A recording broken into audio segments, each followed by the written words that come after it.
Good morning and welcome to the BCP Council Cabinet meeting for Wednesday the 24th of June. I'd like to welcome everybody who is involved in the meeting and to press and public that may be watching us online. Before I start, I just want to go through some housekeeping. Please note this meeting of the Cabinet is being recorded by the Council for live broadcast and will be published on the Council website for a minimum of 6 months. In order to ensure the meeting is managed effectively, please could everyone present follow the ground rules for speaking. Firstly, only speak when invited to by myself, the Chair. State your name before you speak if you've not been introduced by name. Be aware that some people who are watching don't know who we are.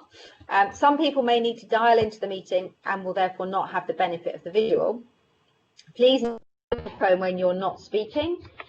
If you would like to speak, please type RTS, request to speak, in the instant message conversation panel on the left-hand side of your screen and click the arrow button to send. Please note this panel is visible to all parties. If you're able to, it may be helpful to indicate the particular issue you wish to speak on in order to try and maintain the flow of the meeting. If there are any recommendations moved that require a formal vote, these will be carried out by myself as Chair, asking for a response of for or against from each councillor on the Cabinet. Finally, please ensure that background noise is kept to a minimum as far as possible. Mobile phones and other devices are switched off or turned to silent for the duration of the meeting. Thank you very much. That brings us on to the main agenda. Agenda item 1, apologies for absence. We are all present. We have no apologies for absence for this meeting. Agenda item 2 is declarations of interest. I haven't received any to date, but I will just pause to see whether anyone here has any declarations of interest that they need to make.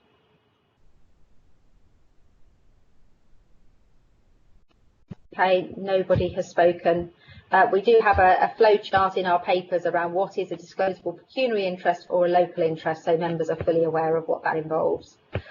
Agenda item 3 is the confirmation of minutes. I'm happy to propose them. Do I have a seconder? Deputy Leader, are you happy to second? I'm happy to second. Yes, I am. Yeah. Thanks very much. Everyone's content with them, no errors on them at all, in which case we can move swiftly on to the next item. Just a point of order, actually. Normally we physically sign the minutes of the Cabinet meetings. I'm just wondering whether that is being done electronically because nothing's arrived through my letterbox. Can I just ask Democratic Services to confirm whether I need to attend to physically sign those papers, having recorded them as an accurate record? Chairman, what we will do is, when we are able to, we will give you a block of minutes to sign so that they can then form part of the minute book. That's fine. I just wanted to clarify so I can get my signing hand ready. Okay, agenda item 4, which is public issues. In order to ensure public issues can still be addressed while meetings are being held under the COVID-19 local authority meeting regulations, all public questions, statements and petitions will, whenever possible, be circulated to Cabinet prior to the meeting and responses published on the Council website and referred to at the meeting. I can confirm that we have received 14 public questions today. All of them relate to agenda item 5, recommendations from the Overview and Scrutiny Board on the Mudeford Beach Cafe. All of these questions and the responses have been posted on the Council's website on this meeting page for the public to see. All Cabinet members have received this information and there may be references to some of the content in the discussion. I can also confirm we've received 9 public statements.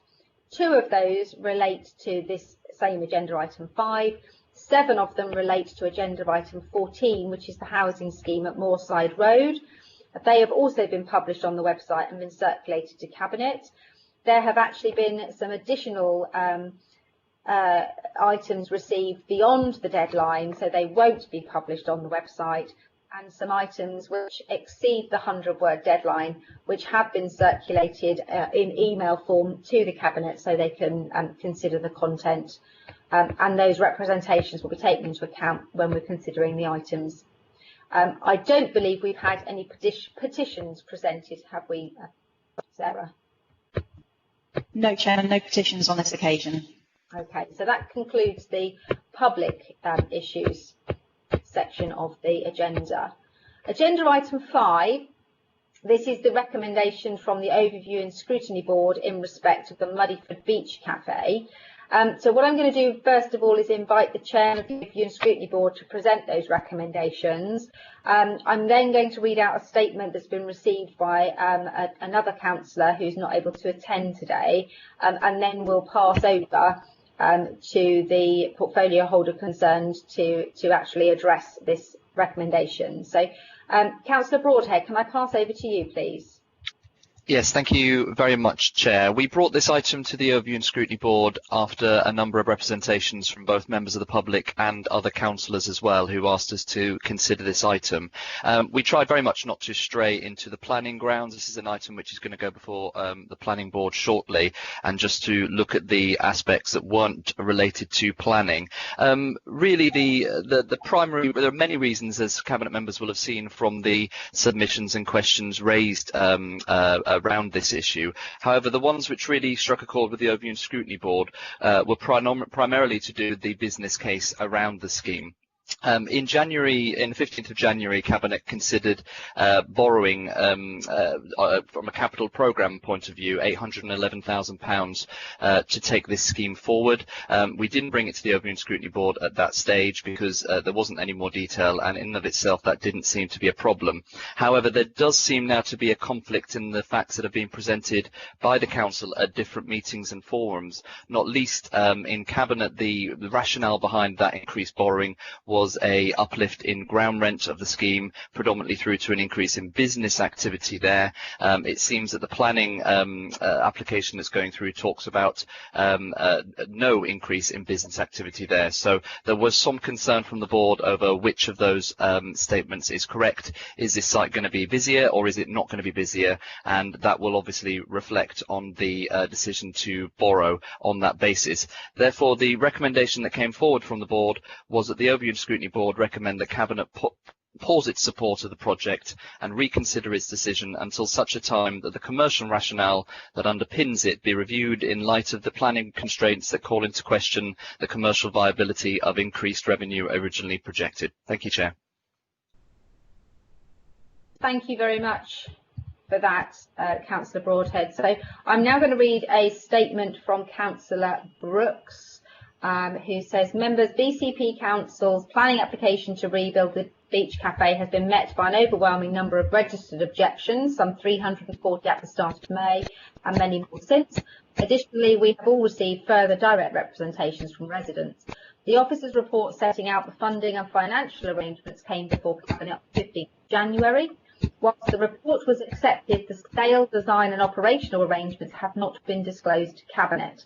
It is clear, given the level of objections, inadequate consultation and engagement has been undertaken, and specifically with the key stakeholders, the overnight beach hut owners themselves. On this basis, I would ask Cabinet direct planning applications should be withdrawn and or deferred until an adequate consultation has taken place, so as to ensure the scale and design of the beach cafe does not prejudice the unique location of the Mudeford Spit and the enjoyment afforded to beach hut owners, who are the very people who pay significant annual fees to the council. Finally, the written answers prepared by officers given in answer to 3 public questions from residents at the full council meeting on Wednesday the 9th of June totally misrepresented that members were entirely happy with the proposals. No members had seen the design until the planning application was made at a later date. So that is Councillor Brooks' comments on the matter. I'm going to pass over now to the portfolio holder, Councillor Allison, to address the recommendation that's been put before us. Thank you very much, Leader. So, as a number of speakers have already said, we've had quite a large number of representations that have come to Cabinet and to others around concerns around this project. I completely understand the concerns that people have raised around this project, and following the ONS meeting, we've had quite a lot of discussions around the future of the project in Cabinet. I therefore propose that we report back to Cabinet in September, and in the meantime we completely explore thoroughly all of the concerns that have been raised, as well as the business case viability. And then when we come back to Cabinet in September, I report back to you with recommendations about how we best proceed with the project and whether or not we continue to support it. Thank you very much. Thank you very much, Councillor Allison. Can anybody in Cabinet wishing to speak on this item?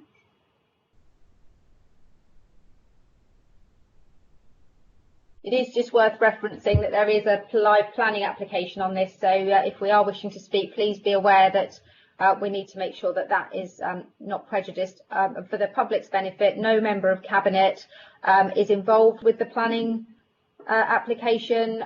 It is not something that we're allowed to do. The local planning authority does sit independently of the council, so we have no influence on the planning application itself. Councillor Brown, you have a request to speak. Yes, thank you, Chair. Yeah, I hear what the Overview and Scrutiny Board have said and take on board their sort of view. I do believe back in January, we had sort of business case and financial background presented to us there, and that was sufficient for me. But I do support my Cabinet colleagues' proposal that we pause and bring it back to Cabinet in September, primarily because we're in a new circumstances following the global pandemic, particularly around tourism and hospitality. And I think it's only sensible financially for us. It's only the responsible thing to do is for us to pause, look at the business case, and do our sort of due diligence to assure ourselves that actually what the assumptions that we're making are still valid. The assumptions that we made in January may still be valid, but obviously the environment around us has changed significantly around tourism and hospitality. So I think it's a responsible decision actually to pause and bring it back in September once we've had a chance to reflect on those numbers. Thank you, Councillor Brown. Councillor Phipps. Yeah, thank you. Just to say, I think Councillor Brown said some of the things that I was going to say anyway. I do support this pause. I do think we require accurate and up-to-date information, especially in the light of what has occurred with coronavirus as well. And also there can be more perhaps engagement with those that have concerns. So I'm very happy to support a pause and coming back in September. Thank you.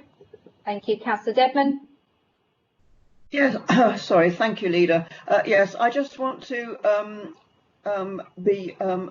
make the Cabinet aware that it did come back. It had a chance to go to ONS in January, and at that point everything was different, and ONS didn't take it up. So I'm quite glad that ONS has taken it up this time and made this recommendation, which I think is very timely. So yes, I will support it.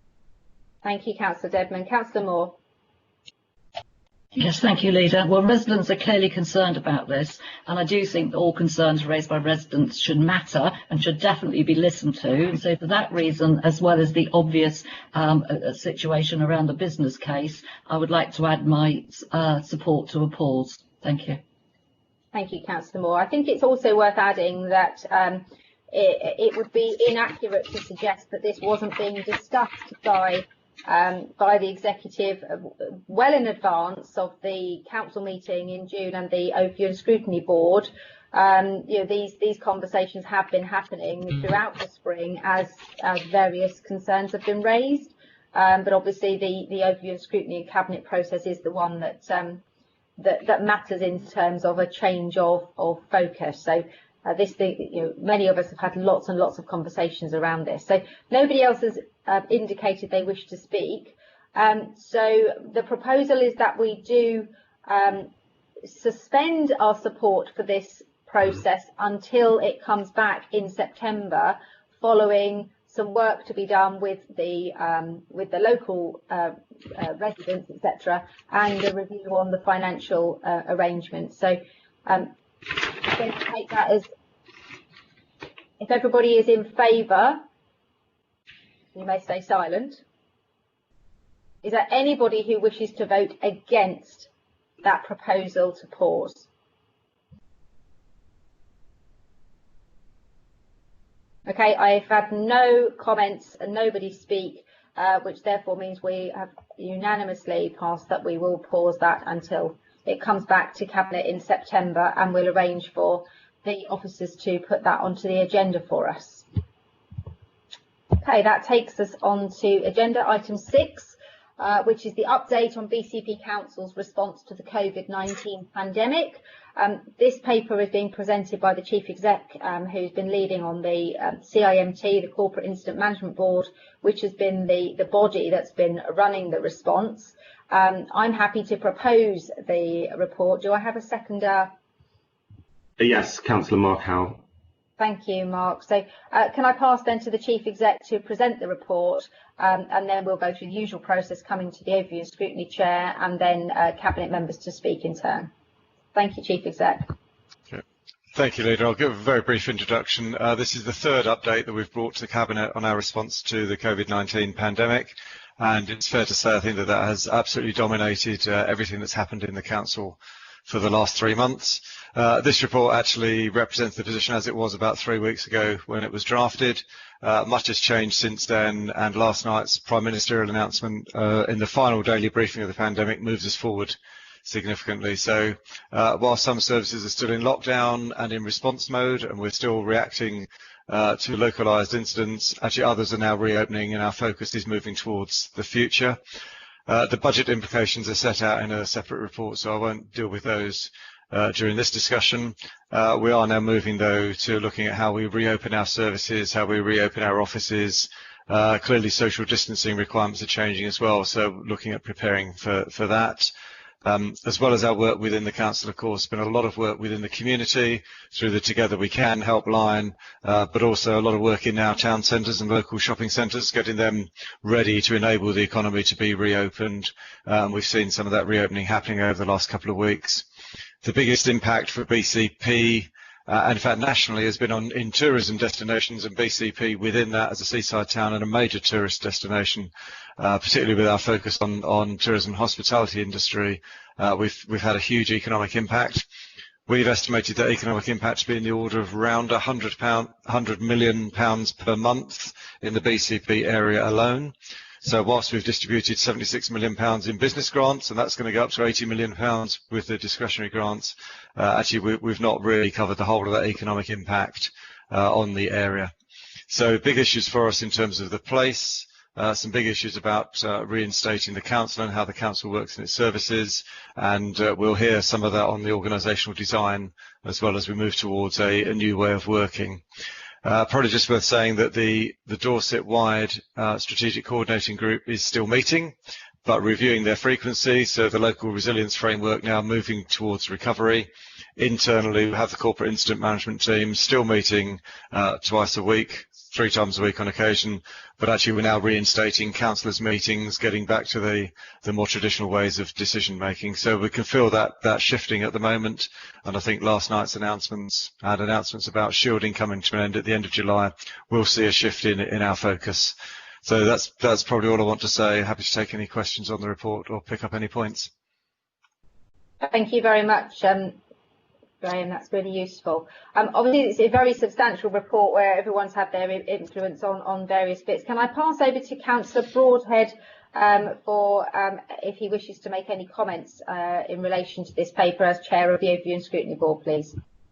Yes, thank you very much, Chair, and thank you very much to Graham for the good update as always. Yes, it does feel like we're at a bit of a watershed moment now. We're heading from the kind of in the middle of the crisis to the post-COVID world, and I'm currently putting the agenda together for the next few Overview and Scrutiny Board meetings when we will be looking at that post-COVID reaction and response in further detail. But yes, no formal recommendations for the board on this particular item. As you know, we've taken a very active role throughout the process in making sure that the scrutiny was done properly on the Council's response all the way through. That involved bringing the COVID-related scrutiny from the children's and health areas into the main Overview and Scrutiny Board as well. Now that those two boards are refreshing and restarting their normal meetings, we'll be handing over the scrutiny of the COVID-related items back to those boards. But as I've said to the chairmans of those boards, because we have the Overview and Scrutiny Board meetings every month, if there are gaps in between those meetings and there are things that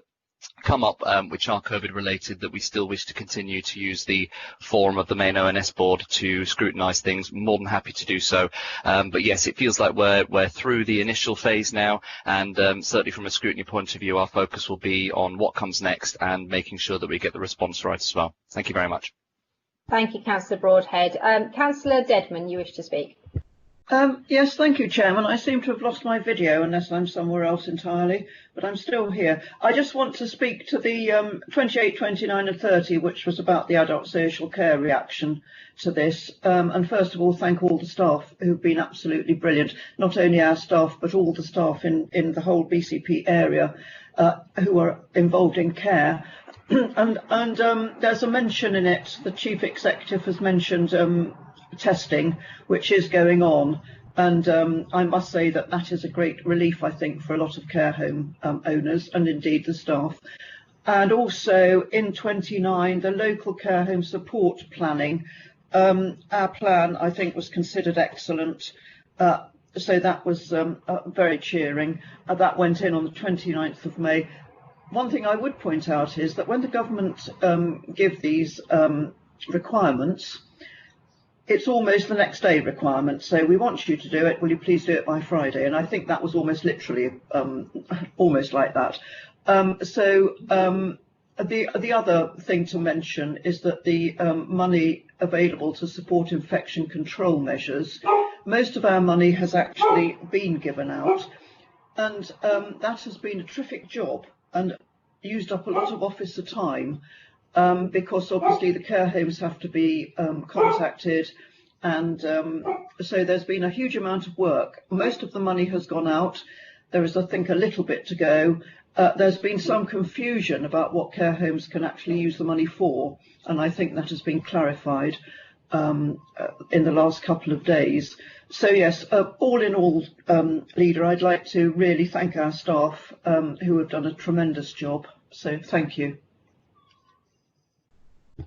Thank you. Councillor Moore? Yes, thank you, Leader. Yeah, if I could just give an update on all the work that children's services have been engaged in the last few months. Regarding children's social care, we continue to see increase in demand at the front door every week. However, this increase was expected. High levels of visiting to children open to social care are being maintained. 51% of children in care have been visited by their social worker in the last 2 or 3 weeks, as have 99% of children subject to a child protection plan and 73% of children in need, including care experienced young people. Recent increase is partly attributed to the schools reopening. There is a trend of domestic abuse within households linked to family tensions. Other prominent issues are neglect, self-harm, behavioural concerns, learning disability, emotional abuse. But the staff are coping with the increased volume of calls and are making the appropriate referrals to all the relevant agencies. I can give a further update of the take-up of education by vulnerable children, and overall 31.6% of children open to social care attended school. This included 43% of children on a child protection plan, 48% of under 5s on a child protection plan attended an early years setting, 23% of children with an EHCP attended an early years setting, and 28% of children with an EHCP attended school. So clearly the actions of our schools and social care staff have worked well as the numbers have increased week on week. Regarding paragraph 35 and the launch of the brand new complex safeguarding service, this service began in May this year, and the caseload is high risk children suffering harm through exploitation. Going on to early years, the majority of our early years providers are open, and we have allocated all early year providers with a starter pack of PPE to support them. And now on to schools. Well, all BCP schools are open and making the expanded offer to year 10 and 12 students. Other year groups are being invited into school, but the arrangements are unique to each school. Attendance for year groups based on the return schools made to DFE on the Thursday, the 18th of June last week, was as follows. The return rate, however, was only 61%. But of the schools that submitted a return, there were 45% of the core groups attending. Reception, 52% attendance. Year 1, 38 attendance. Year 6, 44% attendance. Year 10, 17% attendance. And Year 12, 20%. But the secondary schools are, of course, capped at 25% attendance. So the schools have experienced lots of limitations on attendance because of restrictions on physical space and teaching capacity. Clearly, social distancing and safety was the priority, and teaching children in bubbles obviously required quite a few teachers. We will see what transpires now that the social distance is changing. We've now heard from government that vulnerable families across BCP will receive free school meal vouchers during the summer holidays, but this is a national scheme and the child's school will make contact directly with them. To help pupils in England catch up, government has announced a £1 billion fund to provide tutoring sessions, but guidance on this and the return to school in September is still awaited. Laptops, we've received our first allocation of laptops for children with a social worker. 850 laptops were delivered and distributed to those eligible, and an allocation of 4G dongles has also been received. Although I last reported that we did not receive sufficient laptops to support children from a disadvantaged background in Year 10, I can now tell you we successfully appealed and now have sufficient for those in the maintained schools. The academies, though, have to bid for themselves, and we haven't heard the results from them all yet, but we are trying to support them in the meantime. Test and Trace, Public Health England South West has provided guidance to schools regarding test and trace, and there is a process for head teachers to follow if there's a suspected case of COVID-19. And lastly, on paragraph 41, is a reminder that children's services in BCP's 3 predecessor councils all had Ofsted grades of requires improvements. And for this council, there is, of course, a determination to improve children's services as well as an obvious need to improve. But months of lockdown has not helped improvement progress, and we need to do much more and much more quickly. And this is the reason we've asked for Children's Overview and Scrutiny Committee to start again, and I'm pleased to say that the first meeting will be held next Tuesday, the 30th of June. So lastly, if I can just thank everyone involved in children's services for their terrific work that's been going on in the last few months. Thank you, Peter. Thank you for that, Councillor Moore. I have had a request to speak from Councillor Butler. If I can just clarify the process that we, in a normal live situation, we invite other councillors who are attending the meeting to speak after the Overview and Scrutiny Chair. That was suspended at the beginning of Skype meetings, whereby those people who wish to speak on an item were asked to indicate in advance so they could be formally invited to the meeting. And we have had several individuals who have requested to do that. On this occasion, I'm happy to allow Councillor Butler to speak at this point before we go through the rest of the Cabinet members, in case there is something that they can respond to. But I do need to stress that the way that the virtual meetings are now set up does require non-Cabinet members to make a request to speak in advance of the meeting. So, Councillor Butler, can I pass over to you for your question or comment, please? Yes, thank you, Leader. I just wanted to ask, being a ward councillor for Creekmore, where the COVID testing site is, do we know how long it's going to stay there for? And also, have we any data as to how many people were tested and how many out of those were tested positive? The other question is, do we have any date of when we will get back to the decisions being made by the whole council rather than the chief exec? Thank you. I'm quite happy to address that. If I address it now before we move on to the other members, because it saves it getting lost. The first thing to say is that the testing station is fully operational, has been since mid-April, is likely to continue in place in the longer term. The current contract is there until October, but there are already conversations about whether or not it needs to be maintained in the longer term. It is not run by the council. The council has no involvement in its activities. It is run by the Department for Health and Social Care and contracted out to a third-party operator to run the facility. We don't get given details about the number of people who are tested positive at that site. Public Health England has all of the data about the number of people who have tested positive within the location of Dorset, bearing in mind that is a regional test centre. So there are mobile testing units that operate for the rest of Dorset and out into Wiltshire that then feed into the Creekmore Centre before they're sent into the national testing space. We don't have access to that sort of information, so there's nothing more I can give you on that. But Public Health England do have a dashboard, do have a website that you're able to find out plenty of information about how testing is moving on. Test and trace obviously is a new piece of work that's being done, and my contribution to this piece is around the local outbreak plan, which has been sent to myself, the Chief Exec, and the Corporate Director for Social Care. That will be approved at the Health and Wellbeing Board in about a week's time, and that involves how we address the local situation if the test and trace identifies a local outbreak. And there is obviously a role for the testing site in Creekmore in how that is administered in terms of asking people to be tested. In terms of decision making, the decisions that are being taken through CIMT are operational decisions. The decisions that require a council decision come to council.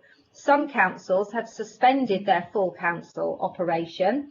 We have not. We have continued with all of our full council meetings. We have not taken, there was one decision taken at the beginning around, I think, the appointment of the interim monitoring officer. But because we've restored full council meetings, any item that requires full council approval is being done through full council approval. Items that require cabinet approval are being done through cabinet. CIMT is about the operational day-to-day decisions being done in a different way, but they're not policy decisions. Those policy decisions are still being taken by the politicians. I just want to check whether Graham, the Chief Exec, has any other comment to make on that, because I think I'm right in explaining that. Yeah, no, Leader, I think you're absolutely right there. And the example I was going to give would have been Holes Bay last time, which has come to the council for decision. I don't think we've taken any decisions outside of council or cabinet that would normally have come through council or cabinet for the last few weeks now. So that's back into normal functioning. Thank you. I mean, there are some councils who would have made that a Chief Exec's delegated decision, and we've not done that. Okay, hopefully that will answers the queries. I'm going to move back up onto the request to speak. Councillor Hadley. Thank you, Leader. I guess one of the important things to stress is that this is an ongoing situation, and certainly elsewhere across overseas, they've seen second waves. So there's something about, we're not at the end of the process by any means, and all back to normal practice. But I guess, and I have a question for Graham, which I'll sort of which I'll continue on with. But particularly the buses are working to reduce capacity. I think the announcement yesterday was helpful in terms of giving them a chance to up the number of passengers they feel comfortable to take and to reduce the space where necessary. The advice is still to keep 2 metres if you can. It's 1 metre plus is the new message. But we've also had central money given to us to support active travel to try and help with that capacity. We've seen that the number of people using the network is about 20% down on the pre-COVID level, so there's still a suppressed demand. But part of that, a conversation I was having around businesses that have responded to COVID and have gone to home working and not actually moving back to an office based for many of their staff. They found home working to be as productive for their staff and for their organisations, and potentially, the question is Graham mentioned the move back to office based for the council. Could he comment at all on the degree to which we're looking at actually home-based for some members of staff may be relevant to continue forward, not least because that gives us capacity to think about our transformation and the work around the estate?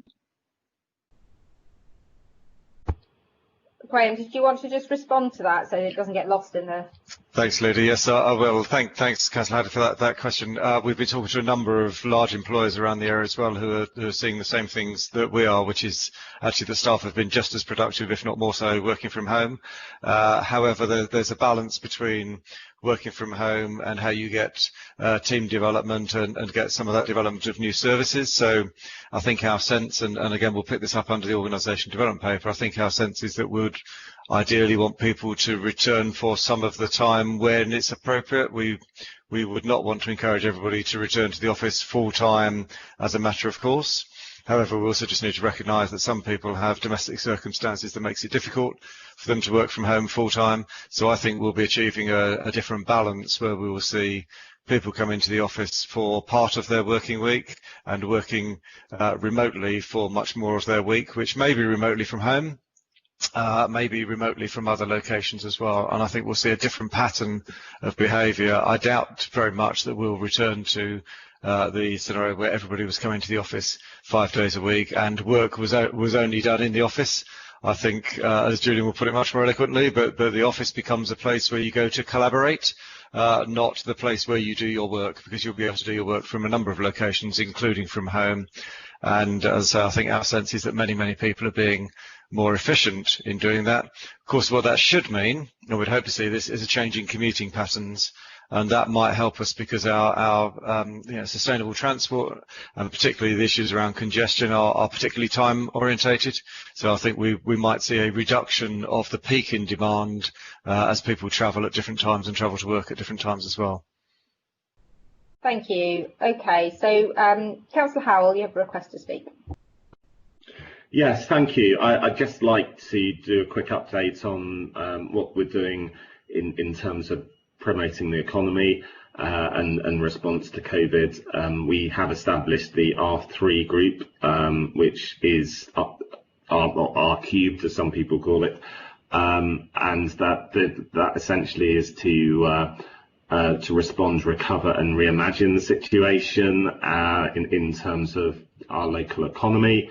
I'm very pleased to see that the order has now been issued to close Poole High Street and Quay, the lower High Street, and I think that will have a strong economic impact in terms of supporting the businesses in the area through allowing people to social distance and giving people the confidence to feel that they can come back shopping and hopefully using pubs and restaurants in that area as well. We're moving on to the recovery stage and have set up 3 working groups within the R cubed body. They are focusing on the unemployment issues. Another one is on general business, and the third one is related to high streets, town centres, and also the specialist area of hospitality, hotels, etc. They're at a relatively early stage, but they've started off well, and we're having good conversations. We are also undertaking a cultural action group at the moment, which one of the working groups within that is dealing with COVID response. And I'd like to just note that obviously there's a lot of concern at the moment nationally in terms of theatres and other indoor performance spaces and how they will survive. And in reality, they need more government funding, and we are lobbying for that strongly. And we are also speaking and helping as much as we can our local institutions. Thank you. Thank you for that. Councillor Rice. Thank you, excuse me. Thank you, Leader. I just wanted to give a brief update from an Environment Services point of view, just to say a huge thank you to the amount of work that our team has been doing on this. It's literally sort of day after day, being flexible and sort of steady or not higher than expected amounts of work. So huge amounts of thanks to them. Just with regards to recent updates, it has been identified that there's an increase in takeaway food and drink, which is to do with the way that outlets are now selling their food. And this, combined with the nice weather, means that we do have unprecedented demand on our public bin collections. So to put this into perspective, this is higher than peak summer. And so we have now arranged to increase our waste collection services across all of our public spaces, for example in Bournemouth Gardens and other parks where people are tending to have picnics, for example. But it would be really helpful if residents that are listening today are able to take their waste home with them. Then that would be much appreciated, just to help to maintain capacity in our bins. A separate issue is that whilst outlets are open and are selling takeaway food and drink, these outlets have not been able to open their toilets. Therefore, we have also prioritised reopening public toilets as urgently as we can, whilst keeping everyone safe from a COVID-19 point of view. And this has involved installing temporary toilets in Ashley Cross this week. So that's the main updates from Environment. Thank you. Thank you. I've got no further requests to speak. Obviously, this paper is to note as opposed to a decision paper. So if everybody who requires to speak has spoken, I'll just give a moment for people to comment. If not, we will then move on to the next item. Thanking all of the staff, the thousands of staff that work for the council who have actually really performed amazingly and have adapted really well to the situation. So, nobody else has wished to speak, so we'll move on to that and take that as noted. Agenda item 7, the organisational design, implementation and budget item. I am presenting and proposing this paper. Do I have a seconder, please? Yes, Leader. Happy to second. Thank you very much. Okay, so I'll present as usual, and then we'll go on to the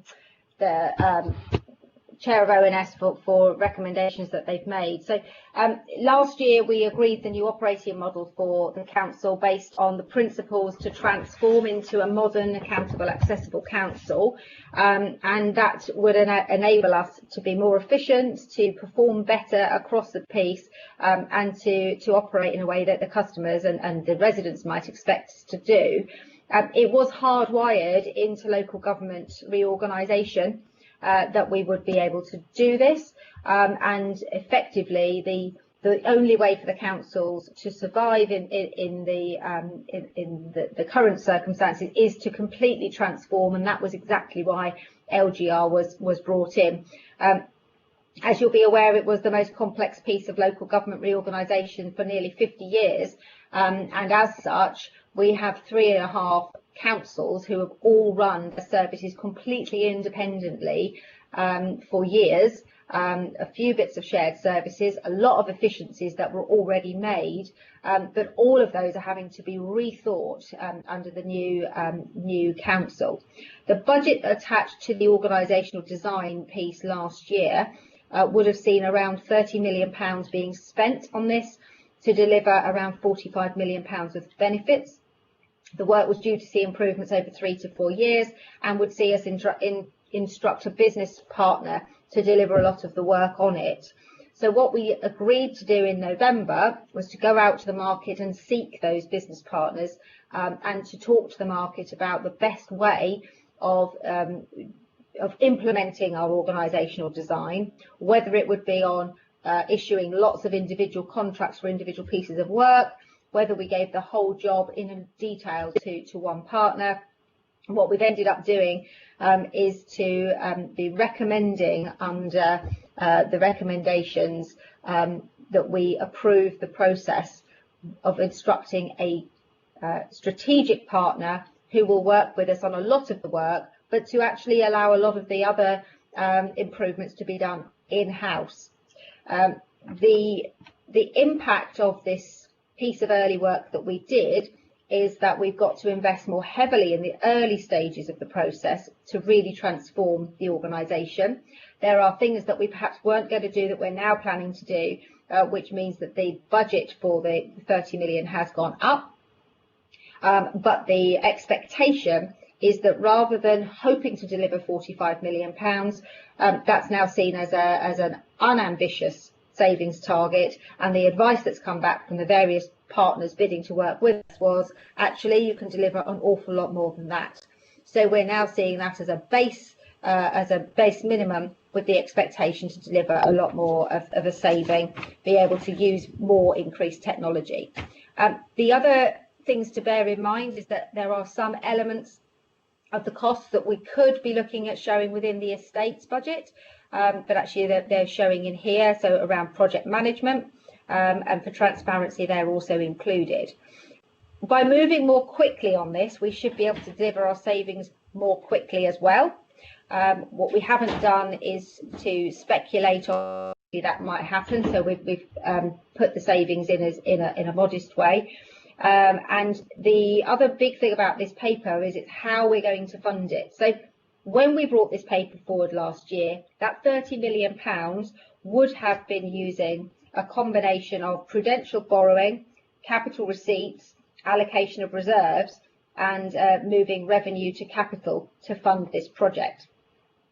As a result of some changes that have happened in the last few months around the need to keep aside a budget for the high needs block, and also by moving some reserves for some projects which can now be funded in a different way, the intention is that this will now be funded without the need for prudential borrowing. We still have the ability to prudentially borrow if, for example, we decided not to sell a particular asset because we weren't able to get best value for it, but that would obviously have a revenue implication. So the plan is that we do it without prudential borrowing and utilise our capital receipts over a period of time. The paper talks about how we're going to appoint the strategic partner. The intention is that it will be appointed after the approval at Council in July, and that we would expect by the end of the year that strategic partner to be in place. The other small item relating to this is the adoption of Bournemouth Town Hall as our base under recommendation F. We're now approving the acceleration of that campus as our basis for the town hall. Originally, we would expect to have kept Poole and Christchurch running for a couple of years. The fact that we've gone through COVID-19 and we've shown that lots more people can work remotely and are prepared to work in a different way, we've accelerated our use of tech around laptops and phones and apps that will allow us to move much more quickly. And so this paper accelerates the adoption of the town hall campus, and rather than actually setting out on a very expansive reconfiguration of that campus, actually does a very quick and inexpensive move into that basis with changes being done to floors as we need to use them. So that's also included within the paper. So I think it's a really bold vision of how we can transform more quickly, more fundamentally, save more money, and generate the fact that we are going to be a brand new council that's in one space and operating with a completely new way of working. So I'm happy to leave it there, and we'll come back to it in my summing up. But I do know that there are some recommendations, so I think it's important that we hear those recommendations from the board. Yes, thank you very much, Chair. I share many of your sentiments. If there's an upside to the terrible pandemic, it can accelerate the programme we have of transformation. And actually, we've already tried and tested a lot of things. So I think there's a lot of lessons immediately to be learned, and obviously we can accelerate the process. There are a couple of formal recommendations from the board. One of them is a little bit of a dry recommendation. The second one is a bit more strategic. So I'll take them in turn. concern. The first one is relating to the selection of option B as a preferred choice of the contract structure and procurement, and it really centres around the process for this and actually what we deem as success. Many of us that have extensive experience in the procurement field know that if you do not define what success looks like at the very beginning, it is potentially quite a dangerous territory. We need to there was some thoughts in the Overview and Scrutiny Board. We really need to define what success is and also nail the cost as well. It talks in the paper about there being a financial cap to the procurement process, but no real detailed analysis of what this procurement process could cost. So I think perhaps the option B, there was a feeling it might well be the right option to proceed with, but actually we would like to see a little bit more detail around what success looks like on that, because you have one option to get procurement right, and you can't do that later, you have to do that at the beginning. The second point was around, as you mentioned, the sale of assets. The paper talks in paragraph 42 that you know, a lot of the transformation is being funded through the sale of assets, £14 million worth projected over the next 18 months to 2 years. Obviously this was always part of the plan, and it's inevitable, particularly in this post-COVID world, that we will have more buildings than we need to have. However, it is obviously quite risky in this post-COVID market to rely on the sale of assets and in particular without a formal strategy behind it. Questions were asked around what impact will the post-COVID market have on the sale of these assets, and also how we should be approaching them and bringing public consultation into the mix, and also an element of strategy behind it. There was some suggestions raised that if you were to look holistically at the whole of the assets that we have, which ones do we actually really want to sell, which ones do we want to keep, which ones, rather than put on the open market, would we want perhaps to get planning permission for first? How do we maximize the financial return? And because we are in a very restricted period to try and do this, there was a feeling that if we go too fast without a full strategy behind what we actually want and how to maximize the financial return of that, then we're actually not seizing the opportunity to the best way, and we could end up making mistakes. Therefore, the two formal recommendations from the board were: number one, that the Overview and Scrutiny Board recommend to Cabinet that more detail be sought in relation to option B as a preferred choice of contract structure / procurement, recognising the lack of detail in this report regarding the cost of this process and the parameters of success. And the second recommendation was that the Overview and Scrutiny Board asked Cabinet for an urgent review into the Council's capital receipt strategy to ensure that the value to the taxpayer is maximised. In particular, the Board asked Cabinet to consider opportunities to increase value through consideration of completing planning applications or council developments on relevant sites before disposing of the assets piecemeal. Thank you, Chair. Thank you. I'm going to come back in directly on the two recommendations, just so that the Cabinet then have the background in order to be able to discuss what they might mean.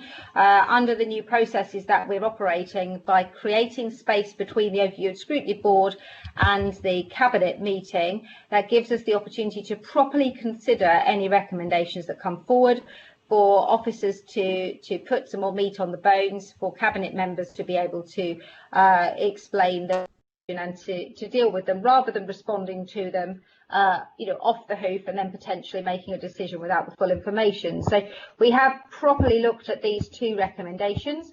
If I take the first one, which I've hinted at, this is a unique situation to actually be able to totally transform the whole council and not just elements of the council, means that if we were to put a structure and a full package of exactly what we're looking to achieve from this, and a series of outcomes and specific requirements, we would actually be out of date before we actually got to the point of making the contract. I give the example of when my house extension was built. It was built with all of the extension having wiring in for the fancy new internet, and by the time we actually got our building regs and occupied the extension, we were all on Wi-Fi. So what we don't want to be doing is contracting with an organisation based upon 2020 technology and then find that we're committed to proceed with it, or alternatively that we miss the opportunity for something that's coming around the corner. The great thing about this package is that we do not have a minimum spend with this with the strategic partner that we operate. We hold all the keys. and that when the work is done with the strategic partner, it has to be done on the basis of the public pricing strategy, so that we can't actually be overcharged for that. So actually what this has enabled us to do is to demonstrate that when you're doing an incredibly complex piece of work, you need to retain that flexibility. You need the flexibility to look at each particular work piece. And if you refer to the Appendix 2, you'll see that there are at least 6 work packages, and those work packages will all be agreed in advance of that work package starting. Some of those work packages don't start till 22-23, so to agree the parameters in 2020 when we could be in a different place, it would be short-sighted. The other factor just to make regarding that is that there is a huge amount of governance that's put into this paper that gives members oversight throughout the whole process. There will be a transformational officer group and separately a member group which will be looking at risk register and the governance and the costs throughout the whole of the 2 to 3 year process. So I'm completely confident that before any individual work pattern is developed, that members will have that oversight and they will be able to be involved with what does good look like for that individual work programme. Turning to the second recommendation, I completely understand the concerns that the members of Overview and Scrutiny Board may have had about the suggestion that there was going to be some sort of fire sale, which I have very clearly refuted. It is completely outrageous to suggest that we would sell something below value. We wouldn't be allowed to sell something below value. The Local Government Act requires us to, not without consent of the Secretary of State, dispose of land for less than the best consideration that could reasonably be obtained. We also have a situation whereby in order to use capital receipts for this programme, we do not have an unlimited amount of time. So for some properties, to actually go and get planning consent ourselves would take us beyond that time. It would also then determine the use of that property in the future, when there may actually be multiple uses for that site. So I'm quite content that at this point, actually having a complete delay to the transformation process whilst we look at our capital receipts policy would be short-sighted. What we are already doing is we're already working on our corporate property management plan. That is already on the Cabinet Forward Plan. It's a long piece of work. In the interim, we have a corporate management, a corporate property group. The corporate property officer is the chief executive, and we regularly meet to actually look at any assets that we have and what we might choose to do with them, whether there is a use for them in the future or whether they might be sold, and that's the best way forward. So there isn't a policy that says we're selling everything. There is every individual property that we have will be considered in turn. So the consensus was between officers and myself that these two recommendations have enabled us to explore and explain in more detail, and that will be put as part of the minute, the background behind why this has been done. There's details in the officers' update around the how we're going to procure the strategic implementation partner. That will all be put with the minute, and I'm confident that the paper as it stands allows us to maintain that balance of flexibility and detail that we need to move forward and transform the council at the moment. So do I have anybody wishing to speak on this item? I think Councillor Deadman has indicated. Yes, thank you, Leader. Can I say I totally agree with the approach that you're taking, or we as the Cabinet are taking. I think it's absolutely the right way to go. I'd like to just make a note on the paper itself, 54A, the relocation of staff. Much as, well, everybody knows that I was not in favour of LGR at the start. And I must also say, as a Christchurch councillor and Mayor of Christchurch in another life, the Christchurch civic offices are by far the best offices that we have in the BCP area. However, the repurpose of those offices is is essential. It's got to be done, and if it is going to be done, let's do it properly but quickly. So I would totally agree that, which is why I was happy to second the paper. I think that we're going down the right route, and especially as well with post-COVID different ways of working. What else can we do? So I think yes, I totally endorse everything you said, Leader. Thank you for that, Councillor Hadley. Thank you, Leader. Yes, I think following on from that, the idea of what do we do with these? Just selling them quickly is potentially the wrong solution. I think there is something about looking for the best use for the sites. We don't just have 3 sites; we have many sites around the conurbation. They may not be in the right place for where we want stuff to be. Particularly think about the customer access sites. You know, where will the public meet with officers and conduct things? And both Christchurch civic offices and Poole Civic Centre are not right in the heart of Christchurch and Poole, and actually if we can develop something new that's much smaller and much more appropriate to the 21st century and the Leader's extension, as she put it, in terms of what we actually need, I think that's a really valuable thing that we need to do. But I think the opportunity to look at, you know, whether we develop or whether we sell with planning permission is a good one, but there is a cost to hanging on to these things in the hope that the price will get better. So we do have to balance those two. We can't just sit on our hands. Thank you. Councillor Rice. Thank you. Yeah, just to highlight that obviously we as a council have declared a climate emergency and an ecological emergency, and just to emphasise that any of these transformation plans will be taking that into account and calculating the benefits with regards to climate and ecology going forwards. Thank you. Councillor Brown. Yes, thank you, Chair. Just overall on this report, I just wanted to highlight, as you've covered actually, that the £37 million investment in this organisation transformation over the next 5 years, we have got within that the funding plan that it's fully funded without, at the moment, without the necessity for any potential borrowing to fund that through the use of various reserves and capital receipts, etc., as you'd explained. So I think that's a big win actually, and that's not come about easily. That's been quite a lot of work to try and identify the appropriate funding to fund this transformation plan. And just to come back to the second recommendation of the Overview and Scrutiny Board regarding reviewing the council's capital receipts strategy, etc., to ensure that sort of value is maximised. You know, the BCP Council approach to corporate asset management already does that. You know, as you said, the Local Government Act requires us to sort of seek best value.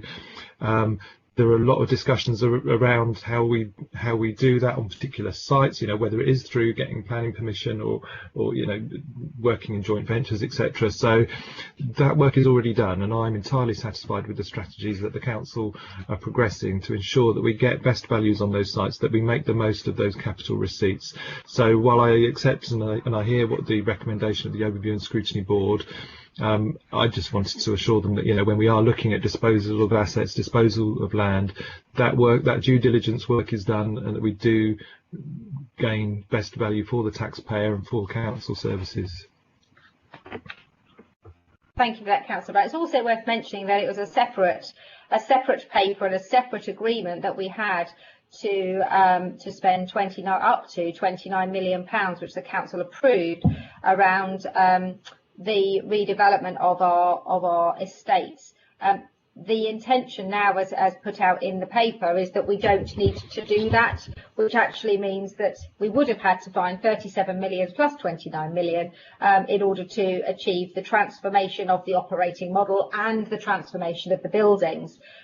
If we're actually going to significantly reduce the amount that we're spending on the assets, because of the change in transformation that we've identified through COVID, the overall cost to the council is dramatically reduced, and therefore the overall risk in terms of the potential for borrowing and the impact that will have on our MTFP and our revenue going forward is minimised further.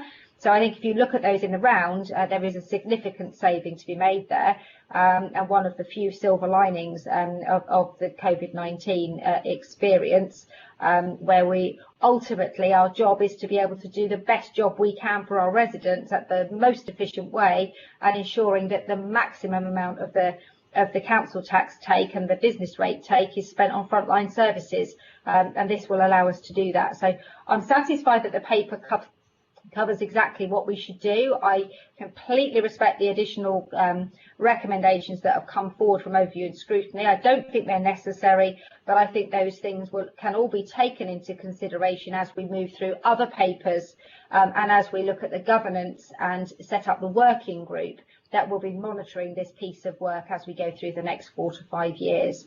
So if there's nobody further wishing to speak, I'm happy to take this as an accepted recommendation unless anybody wishes to vote against. Is there anybody wishing to vote against? Is anybody wishing to abstain? In which case we'll take that as passed. Now this is a paper that does have to go to full council, so that will be going to council on the 7th of July on the basis that it is a spend in addition to £1 million. So we'll be seeing that paper again, and clearly members are encouraged to talk to us if they've got specific concerns on specific lines. That brings us to item 8 on the agenda, which is the Bistro on the Beach development. This is being presented and proposed by Councillor Allison. Do I have a seconder for this one? Yes, happy to second. Oh, Councillor Dedman, happy to second, Lee. Thank you, Leslie. So I'm going to ask Councillor Allison to present it, and then if Councillor Broadhead wishes to speak as Chairman of the Overview and Scrutiny Board, noting that there were no formal recommendations, I will call on him next before I go to Cabinet members. Thank you, Councillor Allison. Thank you very much, Leader. So this is an exciting project. This report refers to Bistro on the Beach in Southbourne. In line with our seafront development programme, this is one of the many projects that we're bringing forwards, which includes an expansion of the restaurant, which is currently there, additional replacement, public toilets and beach office, a substantial beach lodge offering, which includes a spa treatment facility room, as well as a fully accessible public lift from the cliff top, which is the first cliff to seafront connection that we've built in quite a long time. A couple of things I want to draw attention to. The first thing is that I've had a few representations of people who've come forward regarding the beach huts that are currently there. So there's currently 25 beach huts that are in the footprint of the building that are due to be lost. There's not space in the immediate vicinity to replace them very close to where their current beach huts are, but we'll be working with them on an individual basis to try and find a way forward and to try and find them a suitable alternative. This report also needs to go to full council. Yeah, thank you.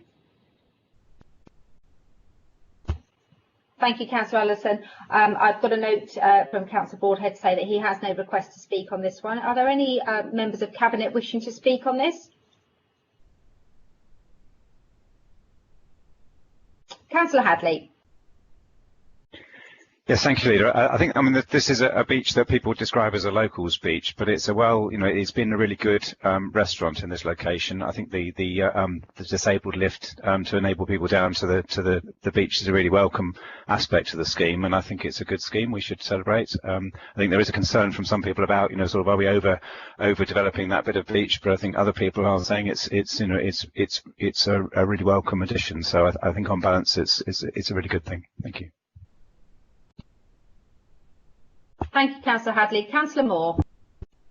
Yes, thank you, Leader. Yeah, well, I just wanted to add my support to this. We live in an area that's truly stunning. This is a beautiful location, and I think we should make the most of it. And this proposal does just that. And I think this is a good news story, and I welcome it. Thank you.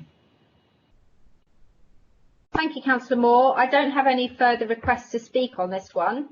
Noting that it does have to go on to full council, can I confirm then that everybody is content to support this on Cabinet? Nobody wishing to vote against? In which case we'll pass that one as approved. Move on to agenda item 9, COVID-19 2021 Budget Monitoring Report for June. This paper is being presented by Councillor Brown. I'm happy to second it.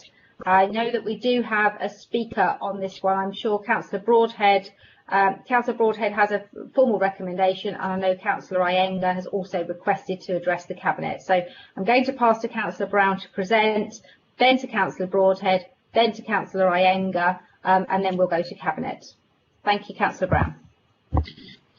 Thank you, Leader. Yeah, the budget that we set in February of this year for the financial year 2020-21 is our current budget, is a financially responsible budget which made prudent provision for unexpected events. Obviously, since this budget was approved, circumstances have changed significantly with the global pandemic, and this report sets out the latest financial forecast for the impact of COVID-19 on the £283 million 2020-21 net budget and how that is to be managed. The government's so far provided us with 2 tranches of funding, in which total £22 million of emergency funding to cover the projected additional costs and the lost income, which we forecast to be around £52 million in the general fund, which results in a funding gap of around £30 million for this financial year. The report includes a range of measures introduced to reduce expenditure, which is not being incurred in support of the pandemic. This includes temporary adjustments to services, continuing the vacancy freeze, bringing forward transformation savings and delaying projects. At this stage, the residual gap would also need to be supported by the reprioritisation of reserves. There's still considerable uncertainty regarding the duration, the impact and the level of government support for the pandemic. The position will therefore need to be kept under constant review. As my colleagues know, as Cabinet members and with officers, we're facing this head on. We've been working constantly since March to put in place the financial management strategy which deals with this, and have been making the difficult decisions necessary to manage our income and our expenditure and ensure that this council continues to deliver the services that are needed by our residents. And this report demonstrates the results of that hard work and shows that we found many savings and contingencies which are capable of fully covering the current forecast financial pressures resulting from the pandemic.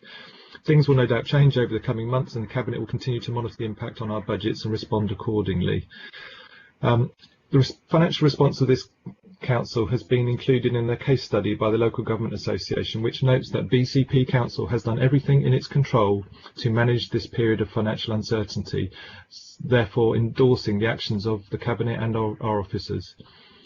Paragraph 9 of the report references the lobbying of government, which will need to continue, as it's not acceptable that the council should bear significant budget pressures as a result of the pandemic, and full financial support should be provided by government as was originally announced.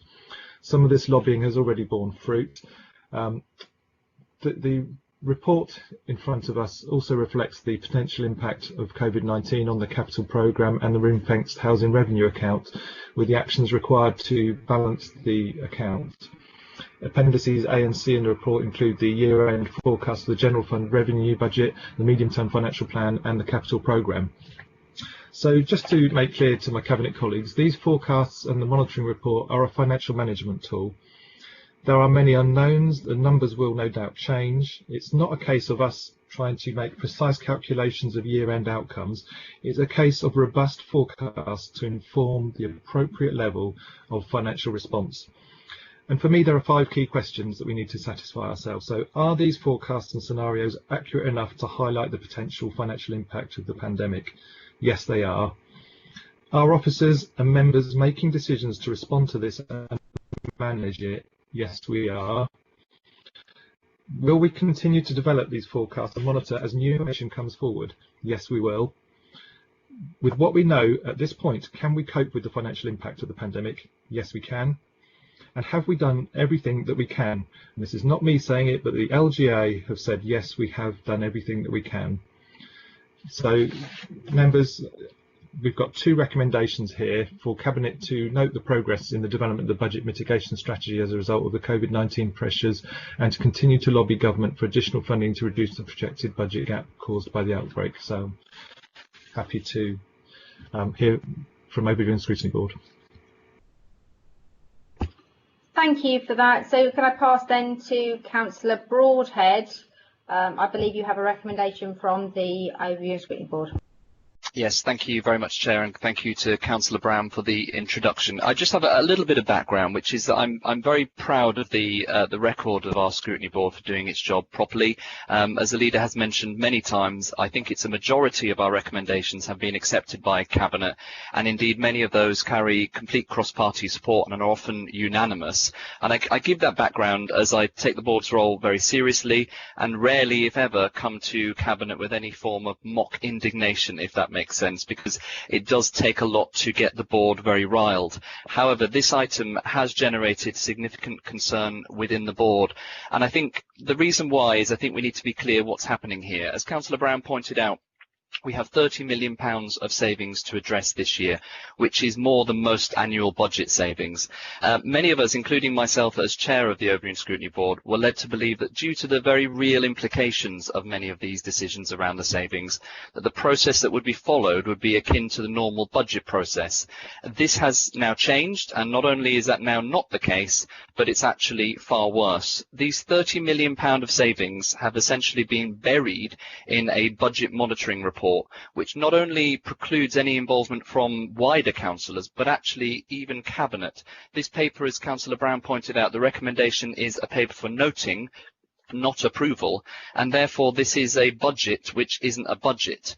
The savings which are proposed, and well, they're not even proposed, the savings that are announced in this paper in many instances are far greater than those that are proposed in the main budget earlier on this year. And to give an example, there are £4 million of new savings in the Children's Services Directorate, which is greater than the savings that were proposed in the budget earlier on this year. And the question that the board was asking was, why are we not taking forward, these savings and these recommendations without any member input whatsoever? Why are we not taking this to full council for approval? And to me, there can be only two reasons, two possible explanations for not taking these recommendations to full council.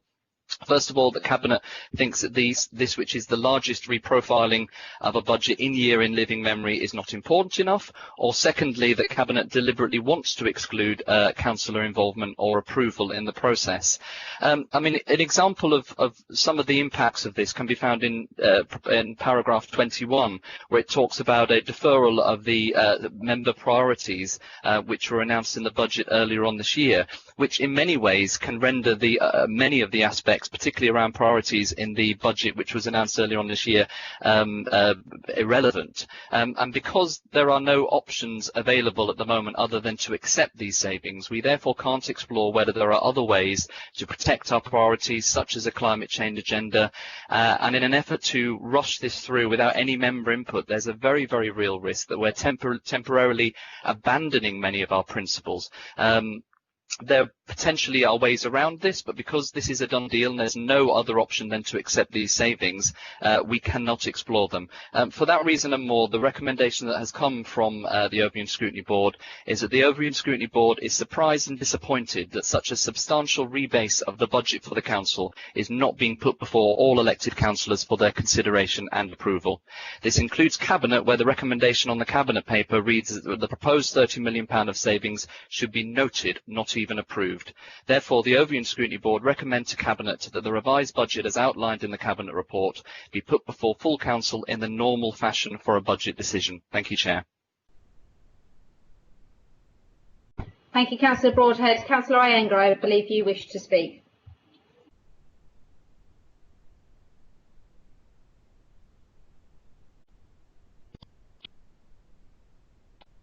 Councillor Iyengar. Thank you. You can hear me okay. Thank you, Leader. I'll try and not repeat some of the comments that have just been said, and I'll try and keep it short. First of all, thank you, Leader, Cabinet members, for the invitation to speak here. I'll go through 5 particular points. First of all, the budget numerically did the job. It did the job in the sense that it closed the gap of more than 10% on the net revenue budget of 283 million. Credit therefore to the senior officers and to those involved in it. No mean feat to close a gap of something so big in short space of time. Second point is, what was clear in the report is there's, if I may, 3 types of cuts, leaving aside the reserves and the projects, which are kind of, one category of things. 3 types of cuts in the service lines which were permanent cuts in the cost base, things that permanently reduce the cost base of BCP. But two other things. One is where activity is lower this year, but we expect something to return next year. So it's a kind of a cut of sorts, but kind of not really. And the other one is cost deferrals into next year, as in a cost deferred from this year, which will add to next year's cost. And I went through all the figures, and depending on which ones you take, it's almost half and half. Half permanent cost reductions and half sort of temporary dips and deferrals into next year. So that's quite an interesting thing to note, I think. The third point I make is about the direction, the strategy, the narrative, which the previous speaker has alluded to. This is genuinely meant as a compliment and nothing else. Is that my take on many members of the UA is those more experienced and those who came in with an absolute passion, which has been clear to all of us, passion for certain things, a passion for reform, and so on. And so you can see where my, I think, legitimate challenge is going with this is that in the budget that's been presented, it really has the air of an administrative closing of the 30 million gap. A lot of work, but it's where senior officers have kind of found the money. And that's how it feels, if I may just put that across. What's missing, therefore, what's kind of my point here, maybe better expressed, is that kind of mission or strategic drive which was kind of there before. Examples, deferrals, climate change and community. We sat through council meetings around this time last year where I think virtually every person in the UA got up to speak about climate change and community engagement, now deferred to next year, okay, to balance the books. Travellers, and I will mention regeneration, anticipating the Cabinet member will quickly come in and say recent things have started happening, but I think the point remains on regeneration, just now starting to maybe get some traction. And what's absent from the narrative and the strategy is anything to do with mental health, possibly schools, things around, for instance, eco-friendly energy, which is especially in the news in local government circles. Okay. Is strategy a luxury at this time? I'll speed up now and come to an end. Is strategy a luxury at this time? No, I don't think it is. I think you don't ditch your mission, you keep your mission, but you trim your sails according to the wind that's prevailing. And that for me is what's missing in this budget. Quantitatively, it'll be no easier to start next year, some of the things that have been deferred. There's a very, very high target of 15 million transformation. There's an extra 17 million of other savings to be found to meet the medium-term financial plan. That is a hill, that is a cliff face, which is coming this way. And of course, we'll have to make sure that there's no double counting. I'll ask you to wrap up because you have more than 3 minutes. Thank you very much. All right, the very last comment, thank you, Leader, is that we know this is a BCP-wide challenge within a national challenge. My urging to all of you is to not lose the direction which BCP needs at this time, strategic direction. Thank you very much. Thank you, Councillor Iyengar. That's a really useful comment to end on. I appreciate that. Okay, in view of the recommendation from Councillor Broadhead and the comments from Councillor Iyengar, I've got a couple of requests to speak, starting with Councillor Howell, please. Yes, thank you. As the portfolio holder responsible for regeneration, I'd just like to come back on the point that Councillor Iyengar made. I think that our record on regeneration is actually demonstrative of how we've managed to successfully continue to drive matters forward, despite the severe economic difficulties and the challenges of COVID. At the last council meeting, there was approval for the purchase of the power station site. That's a tremendous achievement that previous councils failed to deliver over many years. We're about to have a report on the Towns Fund. We're about to, we have issued a press release about our bids we've submitted in relation to Poole High Street, and we're proceeding, as Councillor Iyengar knows, because he's part of the group, with the master planning exercise. I think very, very much, we are on track, and we're going great guns, in fact. Thank you. Thank you for that, Councillor Howell. Councillor Hadley. Thank you. Yes, I mean, I think it's as Councillor Broadhead suggested, it's always good to be challenged in terms of these things and to be sure that we're trying to do the right thing. This, as we said earlier, is not complete business. The COVID-19 emergency, nationally and internationally, is ongoing. Whether or not we get funding from central government to cover the gap, we don't know. What we're doing is being prudential about trying to make the savings to ensure that if no further funding is coming, then we are still not leaving our residents short and cutting other services. So we are making really difficult decisions. We are still passionate about the things that we want to do. You know, we started with a brand new council, bringing 3 former councils together. The continuing and over a number of years, the reductions in central government funding and bridging that gap, the preparations for Brexit and the implications of that, and then on top of that, we've had COVID. So we've had actually 4 really significant challenges to deal with in our 1 year of being together. And we're also a group of parties that have come together to rise to the challenge, to be enthusiastic and passionate about what we do and what we achieve. And I think we are continuing to do that, you know, and also I have to mark the fact that our leader is working all hours that God sends to respond to us, to lobby central government to try and make these things work. And we as a team are right behind her trying to make that happen. So keeping our mission, trimming the sails and doing what we can. Some of it, yes, we have to defer. Some of it we are looking at, you know, challenging our officers. Yes, they're coming forward with proposals, and that's great. And you know, and that's difficult for them and for their teams because it's on top of a series of years of cuts. But I think we're doing what we can. I think it would be premature to go back to full council to set another budget, because we might have to come and do that again in a couple more months. And so I think, you know, the path that we've got is right. We do need to listen to scrutiny and issues as we go forwards, but we are in a very volatile situation responding to external factors that we don't control. Thank you. Thank you. Councillor Phipps. Yes, thank you. What I have to say is somewhat in the same vein as the last speaker. We must realise this budget is a moving feast. There's still a lot of unknowns. I'm sure it's going to change again. I don't think it's right to bring anything to council at this time due to the uncertainties. We could be coming back time after time. It's possible, and we hope there could be a third tranche of money coming from the government. Let's hope that. I personally am happy to support the recommendations to actually note where we are now and continue to lobby the government to do what they said they were going to do and provide us with more funding of COVID-19. I also think we're actually doing a great job. This budget that has come forward at the moment for us to note is absolutely great. It's a great start, but as I said, it's likely to change, and I'm sure that when we do have something a lot more definite, then we are likely to come back to council. I'm sure that will happen, but this at the moment, I believe, is not the right time. Thank you. Thank you, Councillor Phipps. Councillor Moore.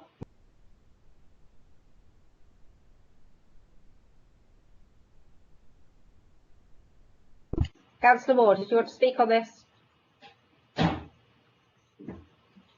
Yeah, sorry, I couldn't unmute properly.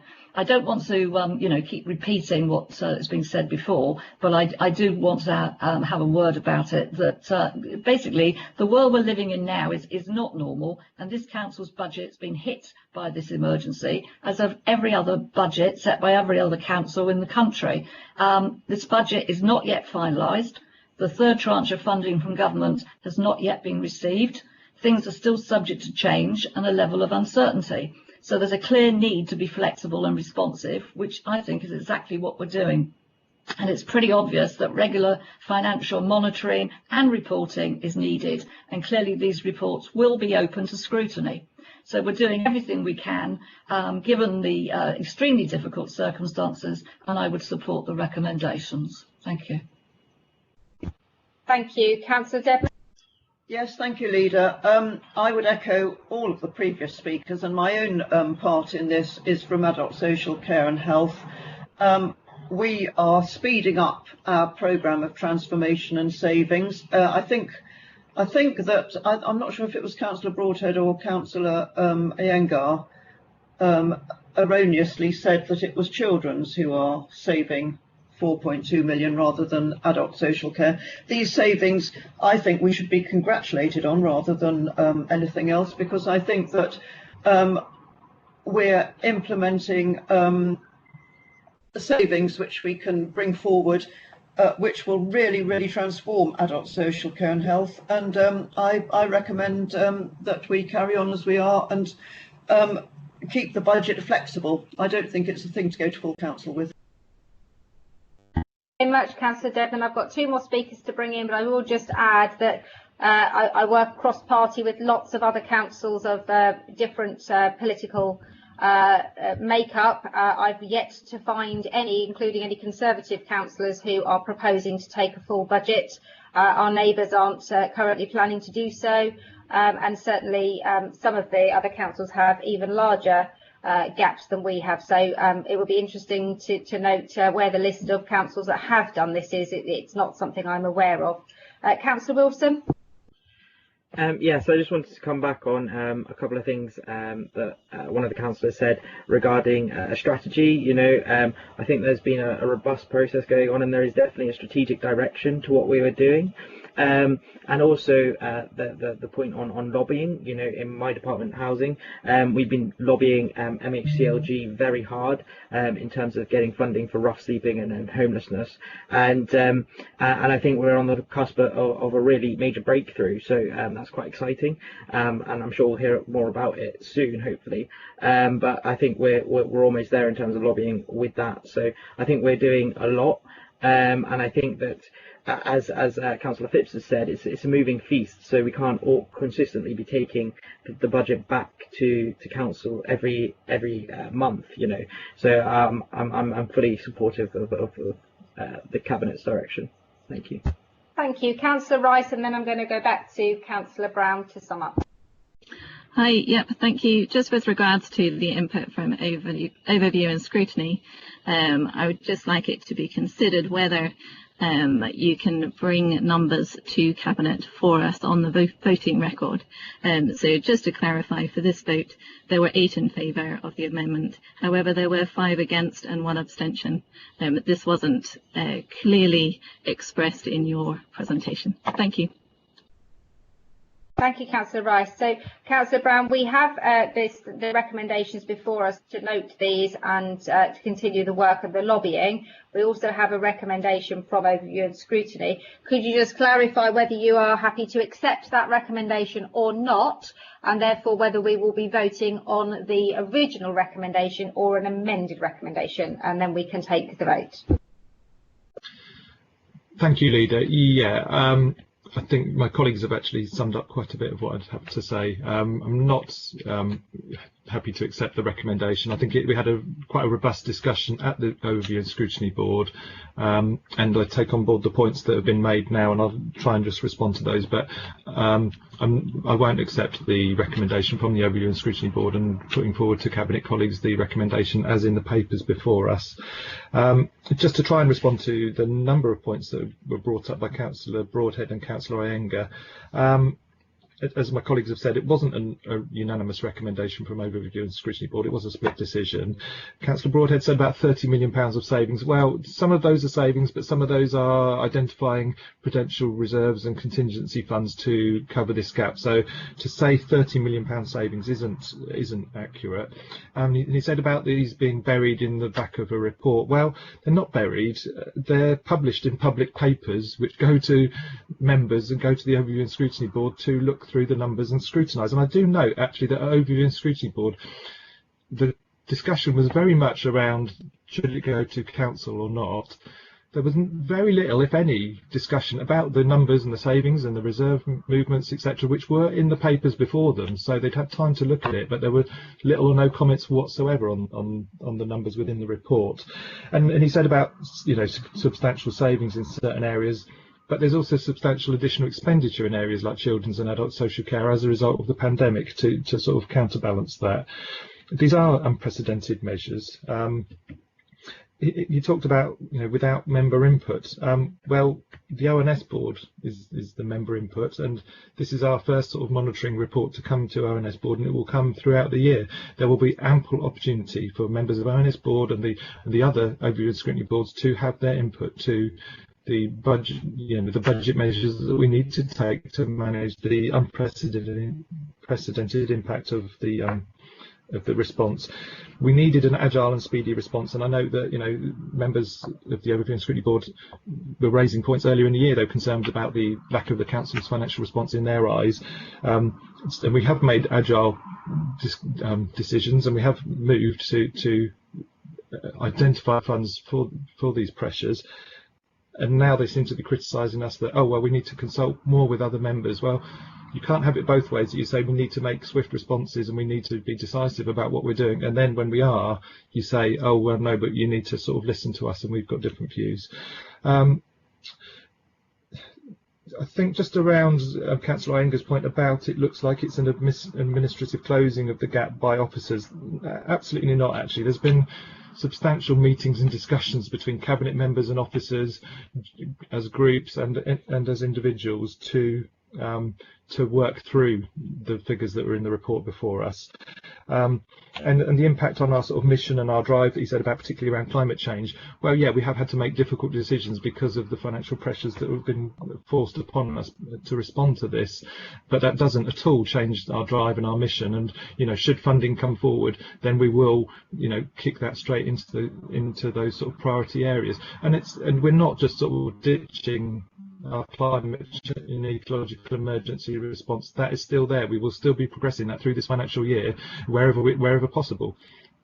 So yeah, and just to sort of formally respond to those recommendations from the ONS board, it is only 4 months since we approved the budget in February of this year.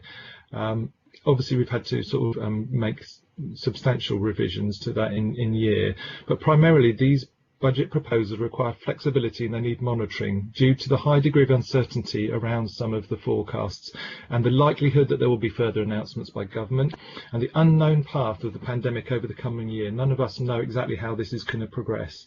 So, and indeed, actually, in the May Overview and Scrutiny Board, there were comments from the board that we needed to have flexibility within these budget proposals, and that's what we've put forward. And as the path of the pandemic progresses, the financial response will be revised accordingly, and it would be ridiculous if we had to keep rewriting the budget and bringing it back before full council repeatedly through the year. So in terms of openness and transparency, as I've said, all these papers are published for Scrutiny Board and the Scrutiny Committees to consider, to review and to comment on, and we will be doing that throughout the year. Okay.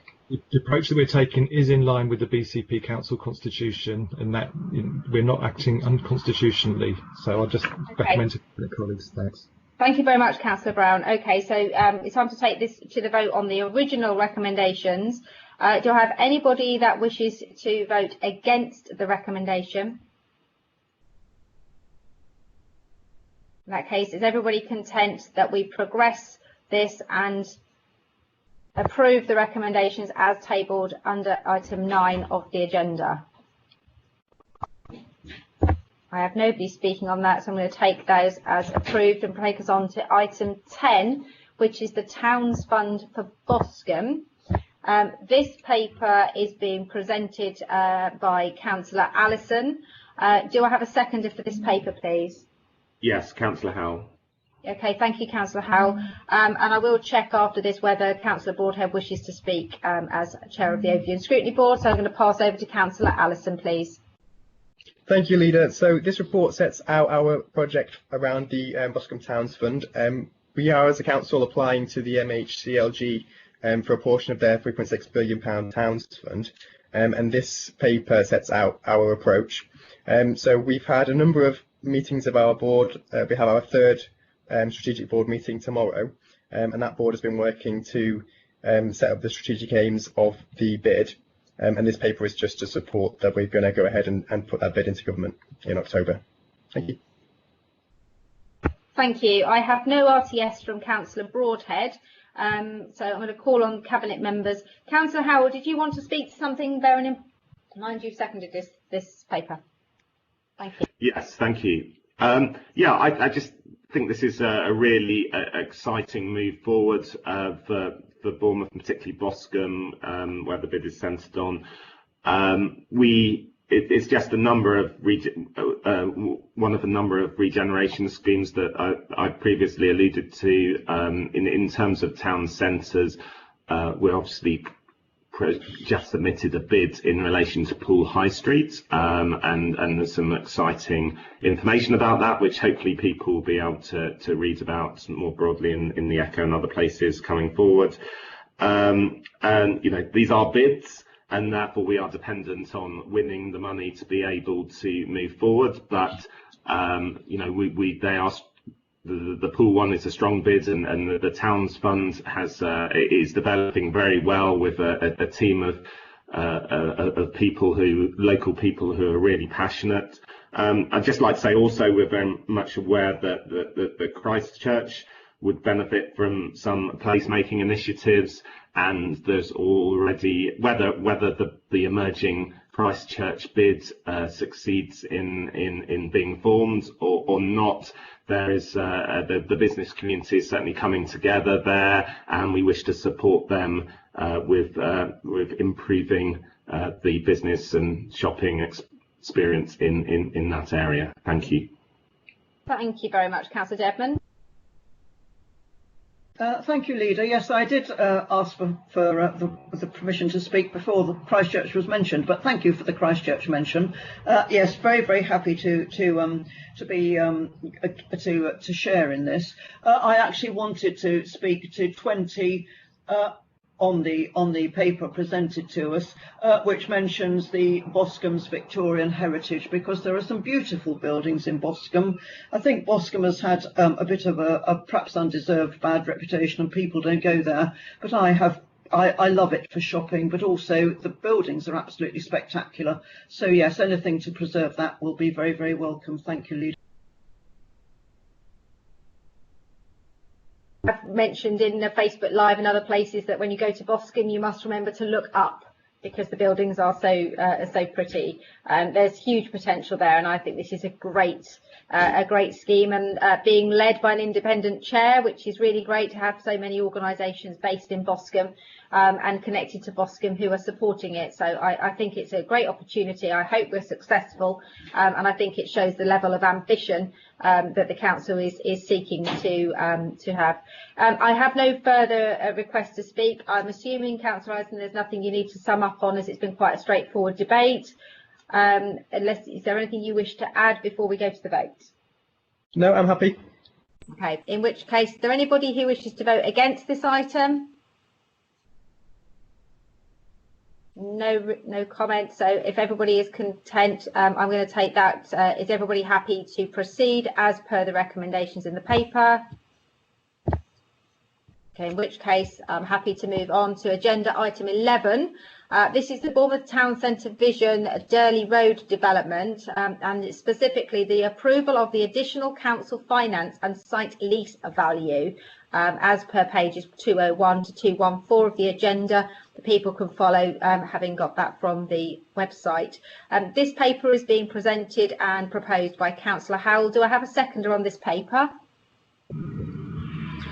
Yes, Councillor Brown, I'm happy to second it. Okay, that's great. We do have a formal recommendation from Overview and Scrutiny Board. So my intention is to ask Councillor Howell to present it and then to pass to Councillor Broadhead to speak as Chair of the Overview and Scrutiny Board, so that we can then come back to Councillor Howell with any comments around the recommendations and then go to debates. Thank you. Thank you. Yes, this is a relatively small scheme of 44 flats that propose to be built on the Durley Road car park. It's a Bournemouth Development Company project, which is a joint venture company between the council and a third-party developer called Morgan Sindall. Essentially, this has been long in the making. It's been in the approved within the Bournemouth Development Company business plan, approved by the Cabinet 8 times, and it went out to appeal. It was originally turned down by the Council Planning Committee, but that was overturned in appeal. The main issue for residents locally was car parking, loss of car parking. I'd just like to point out that the ward members have said that they share the concerns of residents raised in responses to that planning application, and they've submitted some wording that they would like included in the report or the minutes. I'm happy for officers to do that. It's the recommendations are largely around the approval of some financing up to £950,000 and the approval of the site lease value, which is slightly different from how these reports, BDC reports, have worked in the past. We have a guaranteed minimum value of 250,000. The remaining recommendations are largely technical, related to allowing the officers and the BDC to deliver the project in relation to finance and various other things. I will leave the ONS recommendations to my summing up to allow Councillor Broadhead to explain them. What I would like to say that there's been some criticism from a couple of councillors regarding the fact that this is just a profit-making scheme for the council and doesn't include affordable housing. The reality is this is a small scheme suited to the area. It's a good design. It will really benefit, in my opinion, the area, improving it visually and also add dynamism into the area with additional residents. The car parking is, there is plenty of car parking in the immediate area. There is a proposal whereby permits will be shifted around to make use of the Avenue Road car park. There is also the nearby West Hill car park, and there's also the Vic car park and the Windsor Gardens car park, which will briefly go off stream if that scheme is approved, but will come back on stream when the new car park is built. So there's no shortage of car parking on this side of town. So I'll just leave it for the moment and hand over back to you, Chair. Thank you. I've just found this statement from Councillor Green, which I will read out after Councillor Broadhead has put forward his comments and the formal recommendation. Yes, thank you very much, Chair, and thank you to Councillor Howell for the update and the background on this. Councillor Howell, I've had a number of conversations about this because, as he knows, I've lived and breathed much of this in my time as Cabinet member for this, and indeed a lot of the consternation around this was about the loss of car parking spaces, because whilst in the preceding Bournemouth Council we had a large number of schemes that were building on public car parks, we never lost any public car parking as a result of that. In actual fact, at the end of our tenure, there were more public car parking spaces than at the beginning. That is different with this one. However, I think the conversation has moved on, and the main points of the conversation in the Overview and Scrutiny Board were around the value for taxpayers in this scheme, now that planning permission has been granted. And now that planning permission has been granted, including all of the mitigation measures that come within it, there was a feeling from members of the board that we need to ensure that we get the best value for council taxpayers. And the question as to how we do that. Do we progress with the scheme as is? And obviously, without going into the confidential papers, there is a sum that will come out as profit for the council. This is not really a regeneration scheme. This is more about the money-making scheme than purely being about placemaking. So obviously, there is one financial outcome for progressing within the current format. And the question was, would we get more or less if, now that planning permission has been granted, including all the mitigation measures, that the planning the site with planning permission was put onto the open market to test the market to see essentially which was more. How do we get the best value for council taxpayers by selling it as is with the planning permission, or continuing with a joint venture and taking the profit out of the scheme that way. For that reason, the recommendation that came from the board was that the Overview and Scrutiny Board recommend to Cabinet that Cabinet does not agree recommendations A, B, C, E or G as outlined in the report, and that it amends recommendation D as follows. In line with the legal requirement under section 123 of the Local Government Act 1972 to achieve best value for the council taxpayer, Cabinet offers a 150-year lease for the land for sale in the open market. Potential bidders must recognise that they will be required to implement the planning permission already granted on the site, including payments in accordance with the Section 106 agreement in place. The idea being that we would then, at the outcome of that, know which would be the best route to generate the best return for council taxpayers. Thank you, Chair.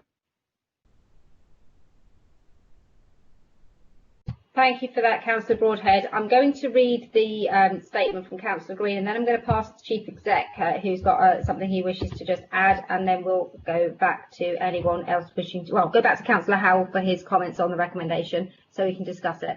So Councillor Green has asked me to read, this development is located within the Westbourne and Westcliff ward. The ward councillors have been consulted and recognise that this falls within the BDC option agreement. Having now obtained a planning consent, it is necessary for BDC to follow the process and seek the necessary approvals as outlined in this Cabinet report. The ward councillors share the concerns raised by local residents during the planning consultation process, relating in particular to the loss of car parking provision. So that is from Councillor Nicola Green, and I believe that Councillor John Beasley has commented that he shares the views that she's made. Can I just go to the Chief Executive and then pass back to Councillor Howell, please?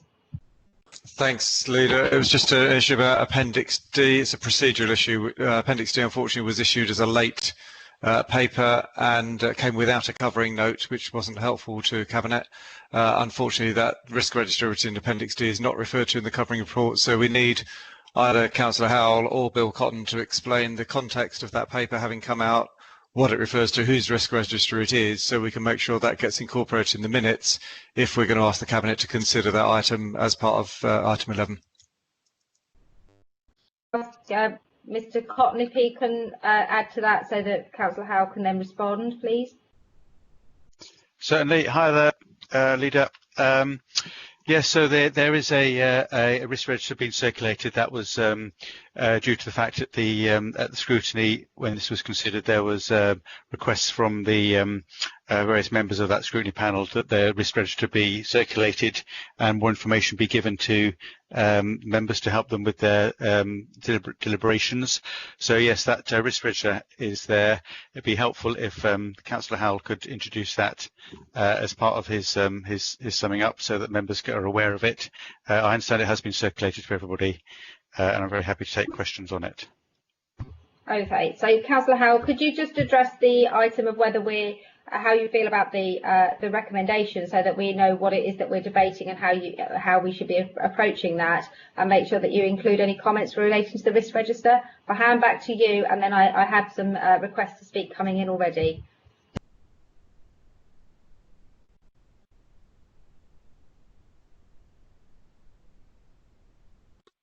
Yeah, I mean, I'm just struggling to just pull it up on my screen. Perhaps some people could comment if they wish to, and then once I've managed to pull it up, that's fine. So Councillor Hadley, would you like to speak, and then we'll come back to Councillor Howell? Yes, thank you, Leader. We just had in the last report, I'm just seeing my note, it's not very good. We just had in the last reports around the climate change emergency, and you know, one of the things for this is it's a very town centre scheme, so the opportunity to do things without the car, to encourage people to make their local journeys by other means is a good one in this area. We also had, in terms of our own estate, you know, are we getting the best value out of this? We are in this scheme working with the partner, and to change tack now just seems a really strange thing to do in terms of that relationship, and the work that's actually been done by the predecessor Bournemouth Council over a number of years to get to this point. So I kind of feel changing the recommendations completely is the wrong thing to do. Thank you. Thank you, Councillor Howell. Sorry, Councillor Hadley. Councillor Howell, can I come back to you, please, to speak to the amendment and potentially to the risk register, we're in your hands. Yeah, okay. Yes, I mean, I think that in terms of the recommendation from the Open Scrutiny Board, it was quite surprising to receive it. Because, I mean, Councillor Broadhead, as he said, used to be fulfill in relation to Bournemouth Council my current position, and basically under the agreements with BDC, we cannot dispose of this site. It's one of the sites that was contributed into the development agreement, and therefore we would be breaching that agreement if on the open market. There are further consequences as well in terms of the amount of money that has already been spent by our partner within that agreement in terms of preparing for the scheme, which amounts to about £750,000. In terms of confidence in the market as well, we struggled to get investment in this area. We were outside the kind of London commuter belt, and therefore we need to present a very positive and coherent view to investors going forward if we are to attract an investment. And it certainly doesn't look good if we enter into agreements with investors and then pull out of them. And also the council would lose out on money, profit out of the scheme if it were to pull out. One of the reasons for going forward this scheme is to generate profit that can be then spent in the future on projects like the proposed cultural quarter around the pavilion, on affordable housing, on other valuable aspects of the our priorities as a council. So yeah, as far as I'm concerned, we must reject that recommendation and proceed as was originally intended. Okay, thank you, Councillor Howell. Councillor Brown. Thank you, Leader. Yeah, just to comment a bit on the proposal and on the ONS board. I know this site really well. I used to pass this site on a virtually daily basis in recent years. And I must admit, I have to say, I think it is poorly used. It's not fully utilised at all. And we do need to make better use of what is an important town centre site. I don't think it's going to be detrimental to the area. I think actually the regeneration of this site and the appropriate use of this site will be beneficial. And I think we should do it for three reasons. I believe it will be good for the area and for the town centre. It will provide housing as appropriate in this location, and I acknowledge not affordable housing.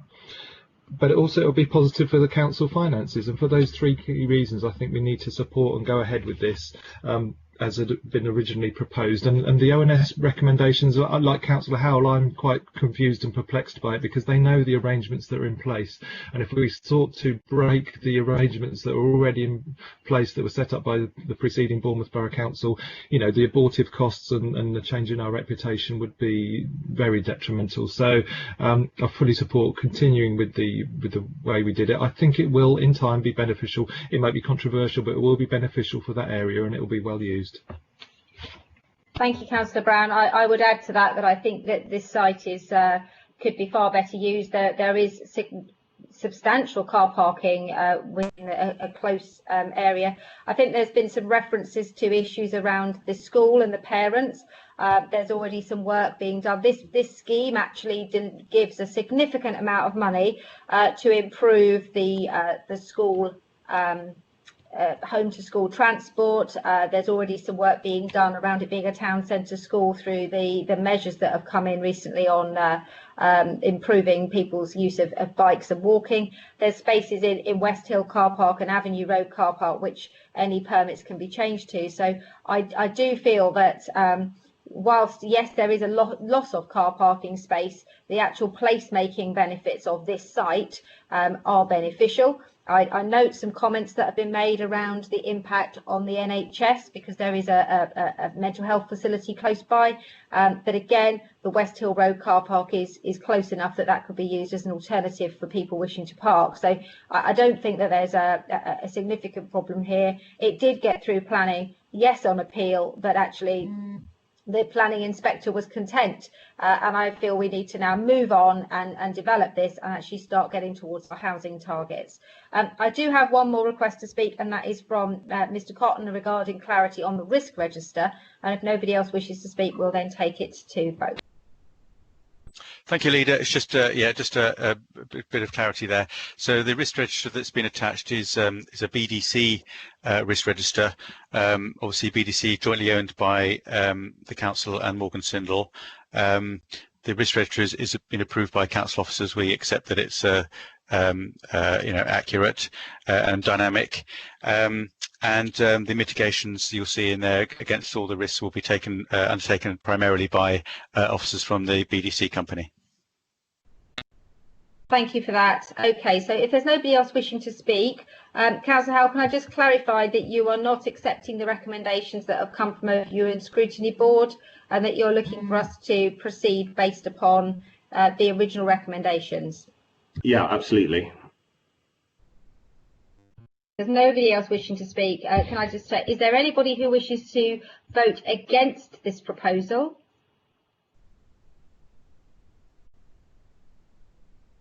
I've not heard anybody. There's nobody that's indicated in the conversation bar. So I'm then going to go on the basis that everybody wishes to approve this and move forward with this item. Okay, so that one is then also passed. So we move on to item 12, which is the conversion of the Bournemouth Learning Centre building into a school. This is being presented and proposed by Councillor Moore. Do I have a seconder for this one? Yes, thank you, Leader. Happy to second. Okay, and if I can just ask Councillor Broadhead on the conversation bar if he wishes to speak as Chair of Overview and Scrutiny, but I'll pass to Councillor Moore to present.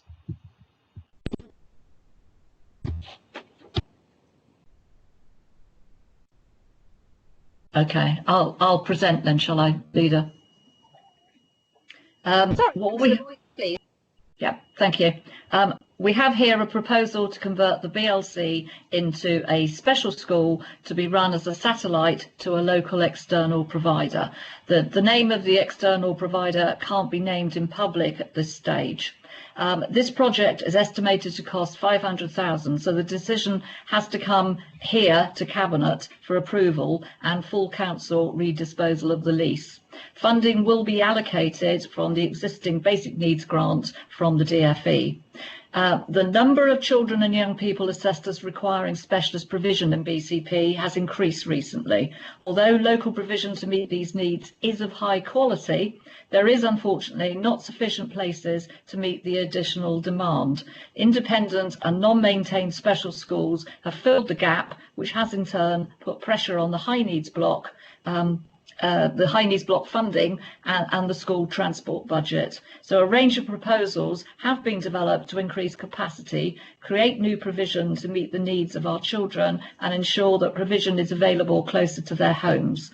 Proposed projects were considered and agreed by Cabinet on the 22nd of April and the 27th of May, and this project is in addition to those previously agreed. The BLC was originally built as a school, but it was closed in 2000. Its current use is as an adult training facility with office space. It's also located next to other schools, including a special school and a local park. The site is already classed as D1, and as there will not be a need for significant external building work, it should not need to go through the planning process. It has been advised that a 6-week formal consultation will be needed in the manner prescribed and required by the DFE. If the proposal is agreed, the BLC will close in its existing form by the end of December 2020. This will enable works to commence as early as January as possible, with a view to opening by September 2021. So currently, the BLC accommodates just under 200 members of staff, the majority being BCP officers, but also colleagues from partner organisations who lease space in the building. The BCP teams include Children's Social Care Assessment Team, the Youth Offending Service and School Improvement Service. Partners include the School Nursing Service and the Action for Children team. The relocation of these staff was anticipated as part of the corporate transformation programme, and this proposal has simply accelerated this process. Many of the BCP teams will be relocated in community-based provision. Children's centres, for example, in line with the review of early help services, others will be moved into existing council accommodation in line with corporate transformation.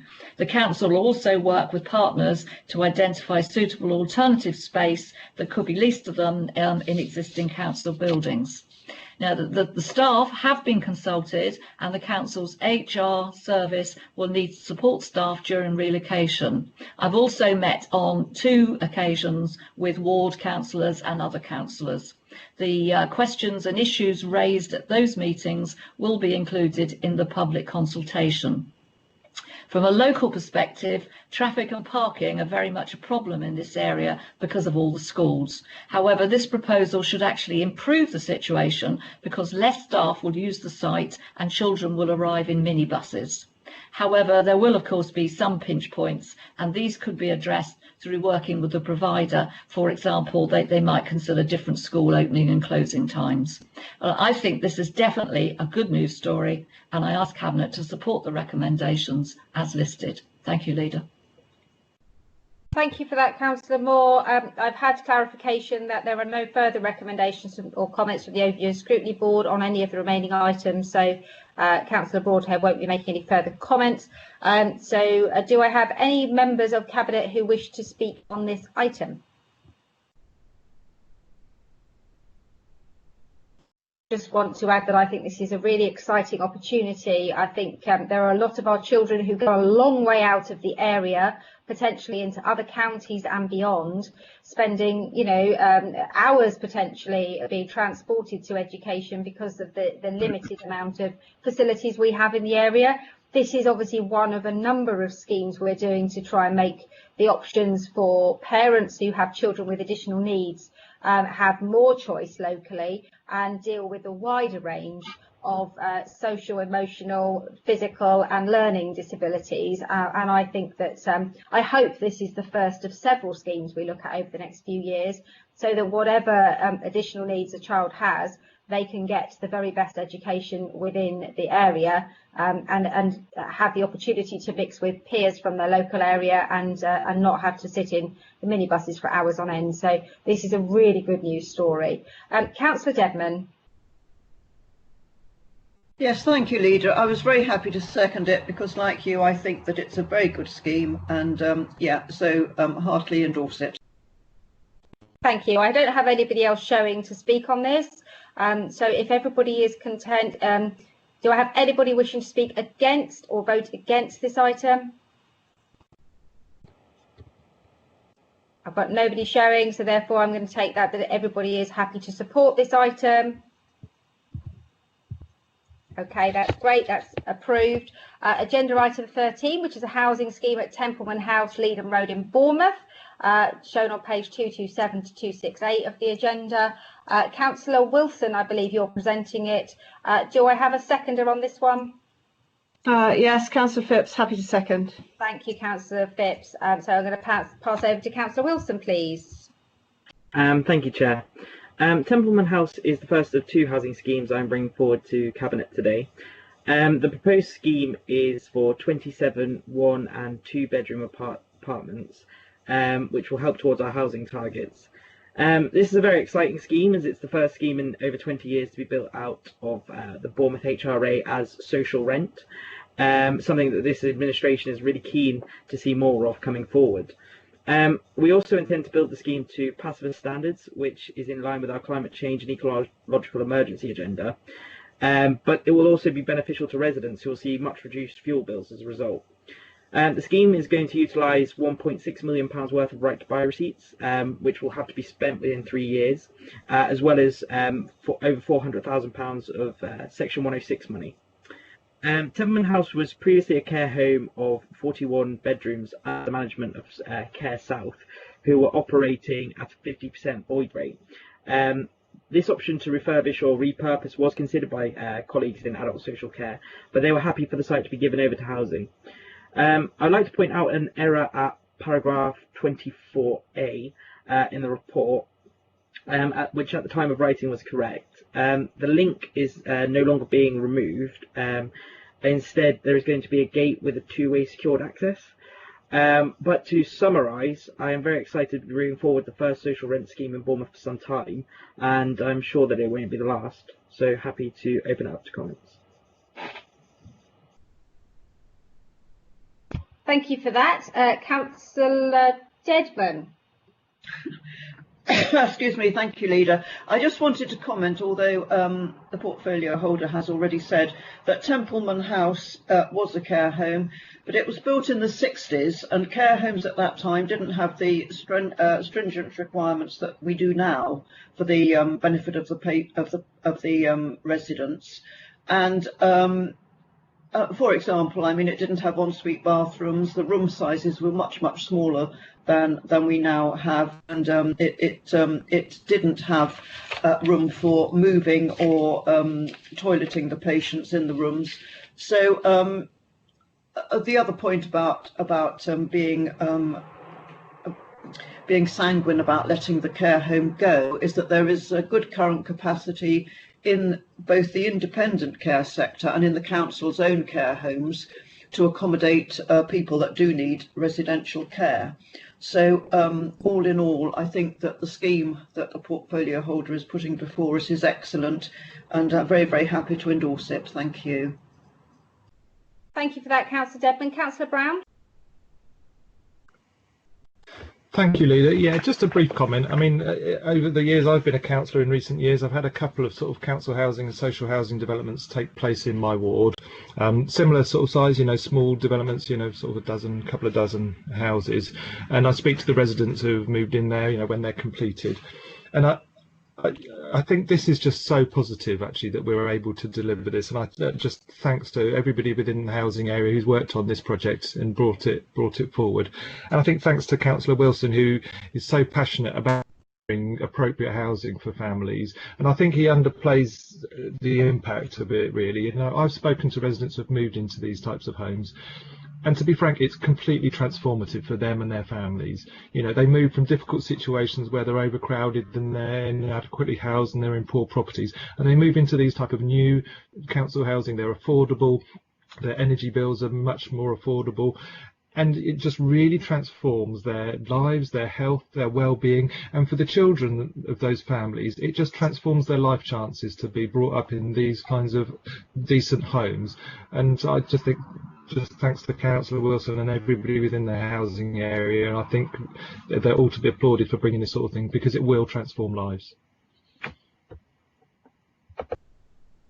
Thank you for that, Councillor Brown. I can concur that I visited this site with Councillor Dedman to actually assess whether there is any possibility of it being a care home, and I certainly, in the state that it was in and the capacity that it had to be refurbished within the current building, is not somewhere that is comparable to any of the other care homes that I've visited in the last couple of years. So the amount of money that might need to be spent for a service that isn't needed in that area, when there are huge numbers of people who require social housing, it just wouldn't make any sense. So I completely support this, and I think the fact we're bringing these forward to a really high environmental standard means that fuel poverty will hopefully not be an issue for the families that live here.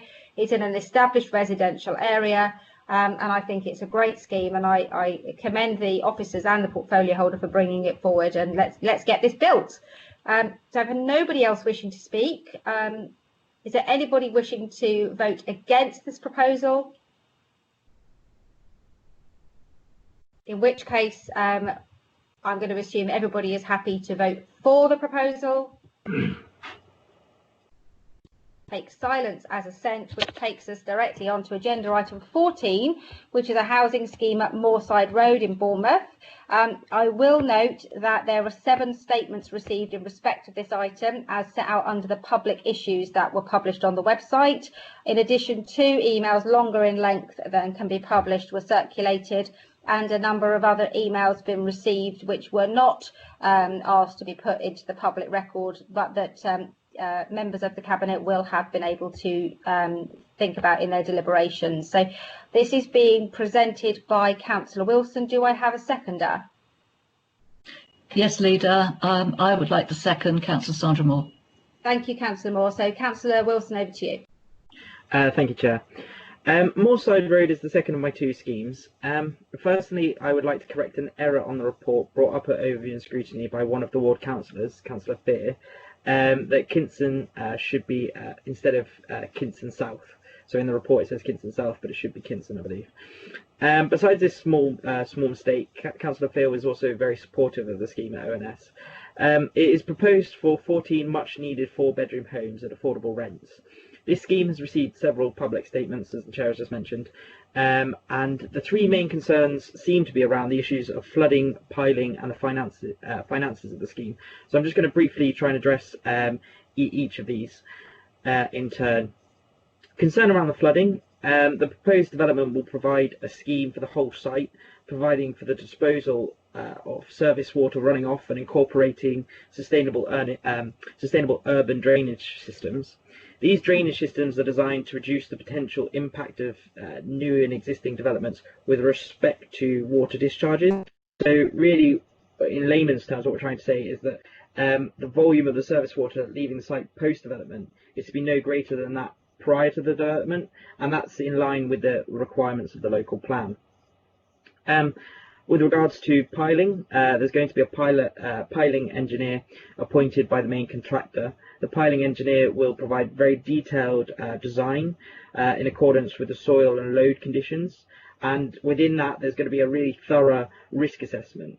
We also have a specialist ecologist working on site in the removal of slow worms, and they're also going to be consulted if any other matters regarding biodiversity or ecology come up. There's been in some of the representations some talk about badgers and things like this. We haven't seen that, but if that comes up, we'll be straight to the ecologist, the specialist, for advice. The proposed homes have been valued at over £300,000 each, which is less than the overall cost of the development. However, the scheme is utilising funding, as with Templeman, such as right to buy receipts, which would be returned to central government if not spent within 3 years, but can be used on this development.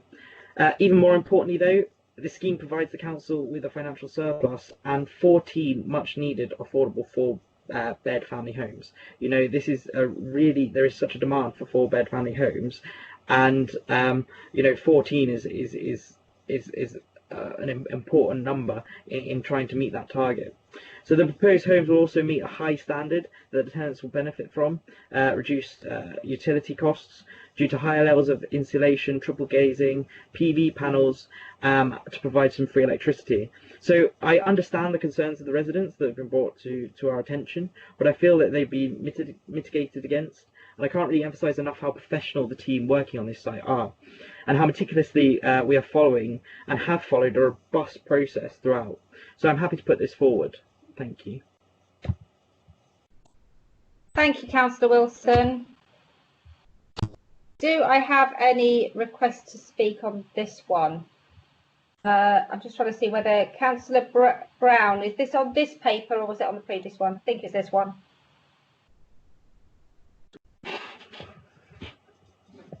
Councillor Brown? Leader, yeah, it was on the previous one, but actually I wanted to speak briefly on this one as well, actually. So, yeah, I just support the recommendation that's been put forward by Councillor Wilson. In my ward, as I said, I've had lots of number of social housing developments, and sadly we're not at a position where there are nice sort of square flat pieces of land just sat there waiting for us to develop social housing.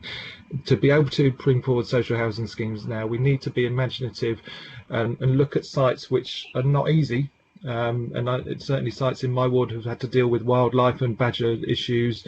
They've had to work around that. They've had to deal with groundwater and flooding issues, and it can be done. It just needs a bit more imagination and a bit more expertise to do it. And these are the sorts of sites that we need to look at now. That they may not be the easiest site to develop, but if they are potentially developable by using new expertise and new methods, then that's where we need to go, because as I said before, these sorts of homes transform people's lives and transforms children's lives chances, and if it can be done, then we need to get on and do it. Thank you, Councillor Brown. Councillor Moore. Yeah, thank you, Leader. Well, there is no doubt that we need these 14 4-bed properties. However, the concerns being raised by local residents are very real and actually very understandable. This is clearly a tricky site to develop. Construction apparently requires pile driving for the foundations, which is always worrying for anyone living nearby. And I'm certainly no expert on this, but there has been a development in my ward which required pile driving, and my residents were equally concerned, so I can sympathise with residents here.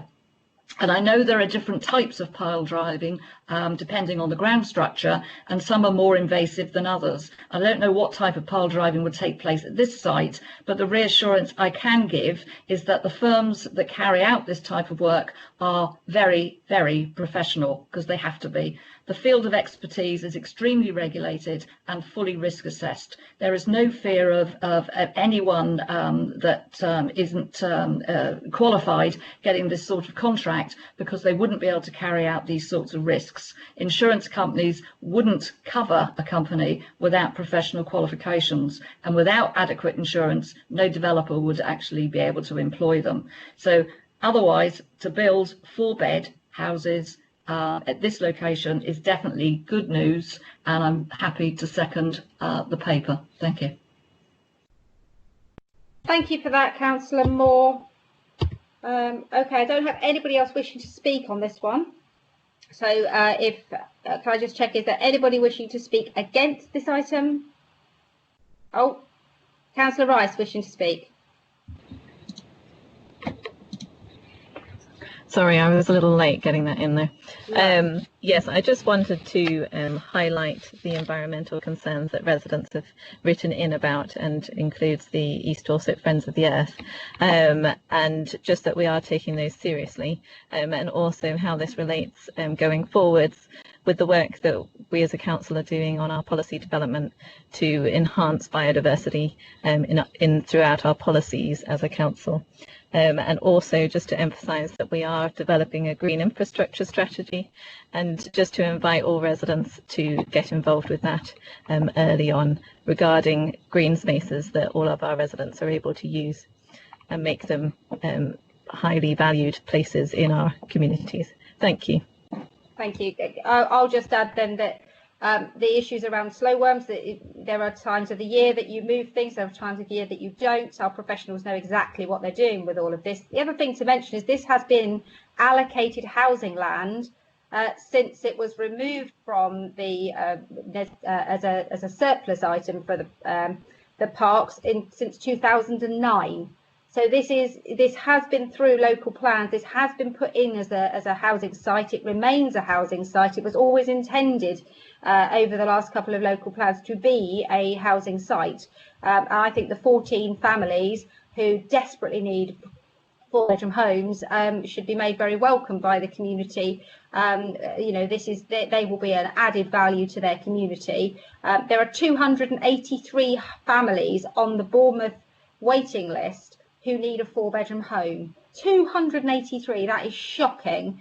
So I think, you know, those 283 families will be getting ready to bid to be the very lucky occupants of this when these are built. And I hope we have a lot more of these coming. We have very limited pieces of land we can use for housing, because sites are you know, some sites are within 400 metres of sites of special scientific interest. This is outside the 400 metres, therefore it's right that it is considered and that we focus our environmental work on the areas that can't be made for housing. So I support this paper.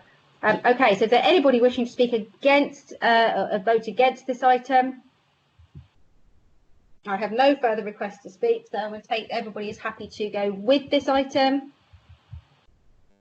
Item is now approved, bringing us on to agenda items 15, 16 and 17 all relate to traffic regulation orders. These are being presented and proposed by Councillor Hadley. Do I have a seconder for them? Yes, Councillor Fletcher-Rice, happy to second. Thank you. Councillor Hadley, can I ask you to take these together and just bring to our attention any specific issues that you think we need to know about? These are traffic regulation orders for sealing or going to Mudeford, I believe.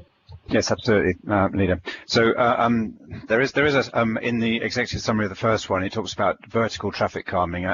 That's ramps, so it's vertical displacement. It's not that people will hit walls. So there's reference in this to the COVID-19 active travel fund, which is emergency funding that's being made available to us, and we're working through 500 ideas that members of the public have put in about things that they would like to see in place. But this isn't that. This is about some existing work, particularly in Kinston around two zebra crossings in Poole Lane to assist Elm Academy, Children's School, in Charminster, a small scheme at Durley Road, and a larger one at Maxwell Road. The Maxwell Road one, there's still some work going on with ward councillors in looking at that scheme. And in Westbourne, at Poole Road, particularly around a car club space, making that 24/7. The other two are around sealing traffic regulation orders for disabled bays. There's 10 changes there, so that's effective. They've been out to advert and come back and are recommended for approval. And the third one is about advertising new changes, and there's 11 measures there which will go out to advert for seeking public approval. So that's the three papers. Thank you. Thank you very much. So do we have anybody wishing to speak on these items? Got nobody indicating. Is there anybody wishing to vote against the adoption of any of these? No, in which case can I take it everyone is happy to approve these? Okay, that takes us straight on to agenda item 18. This is the Bournemouth Development Company changes to the members agreement as per pages 347 to 352 of the agenda. Sorry, before I move on to that, just to clarify that there are some active travel proposals which are coming forward that people will have seen that require us to move very, very quickly under Grant Shapps' new regulations in order to facilitate those to go through the process that required by government, i.e. to get them started within 4 weeks.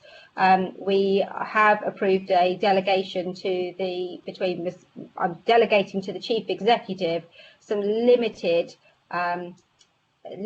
orders to approve those to go out to an experimental short-term traffic regulation order. They will all be published on the council website in order that is completely transparent. It is worth mentioning that anything that goes to an experimental traffic regulation order would not be able to be made permanent unless it went through the full process, which includes coming via Cabinet, and therefore the opportunity for Overview and Scrutiny Board to be able to scrutinise that should they so wish.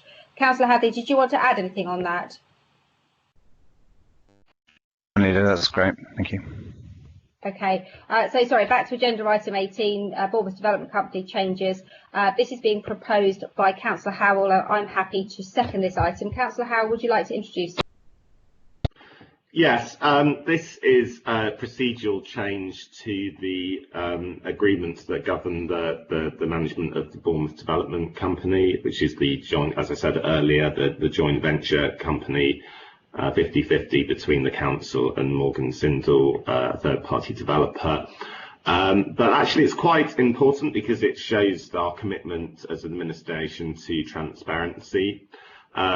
One of the aspects is that we're making this distinction between councillors and officers a bit more consistent, so that only councillors will be on the committee, on the board of BDC, and that they will exercise basically the council's decision within that format will be on the basis of a majority vote rather than a unanimous vote, and that gives more freedom to those members to act as individuals basically act in the best interest of the company, which is good in terms of getting decisions that will be viable and protect the council going forward in that way.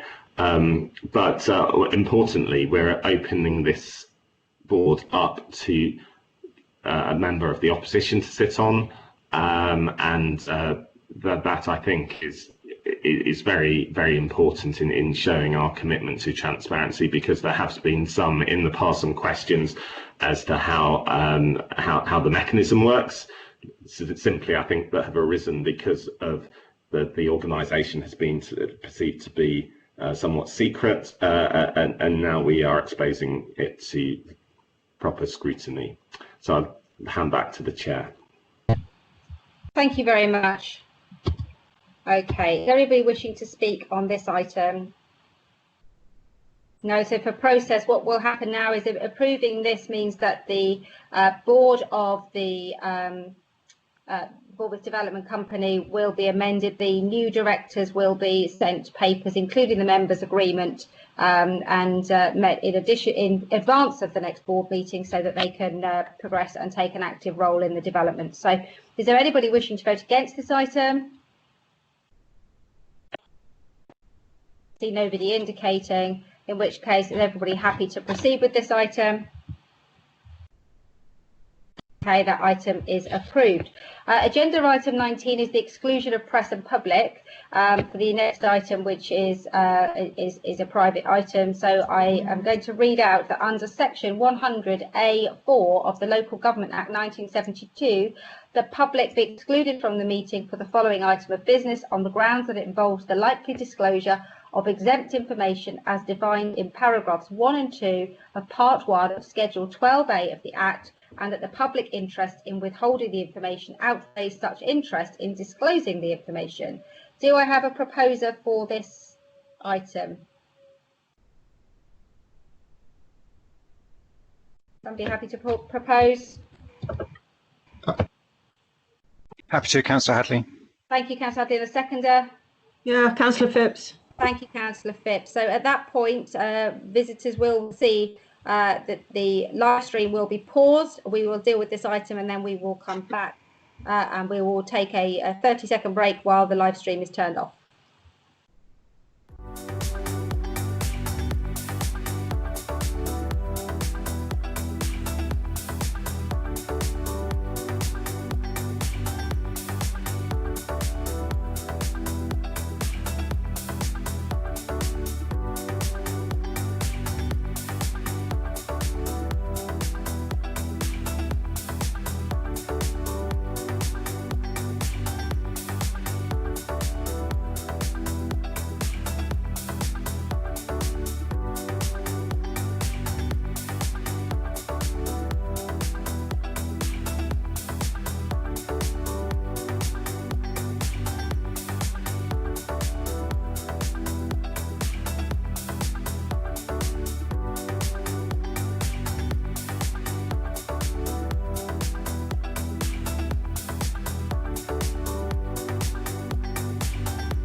Thank you. This is a return to the Cabinet meeting for the 24th of June 2020.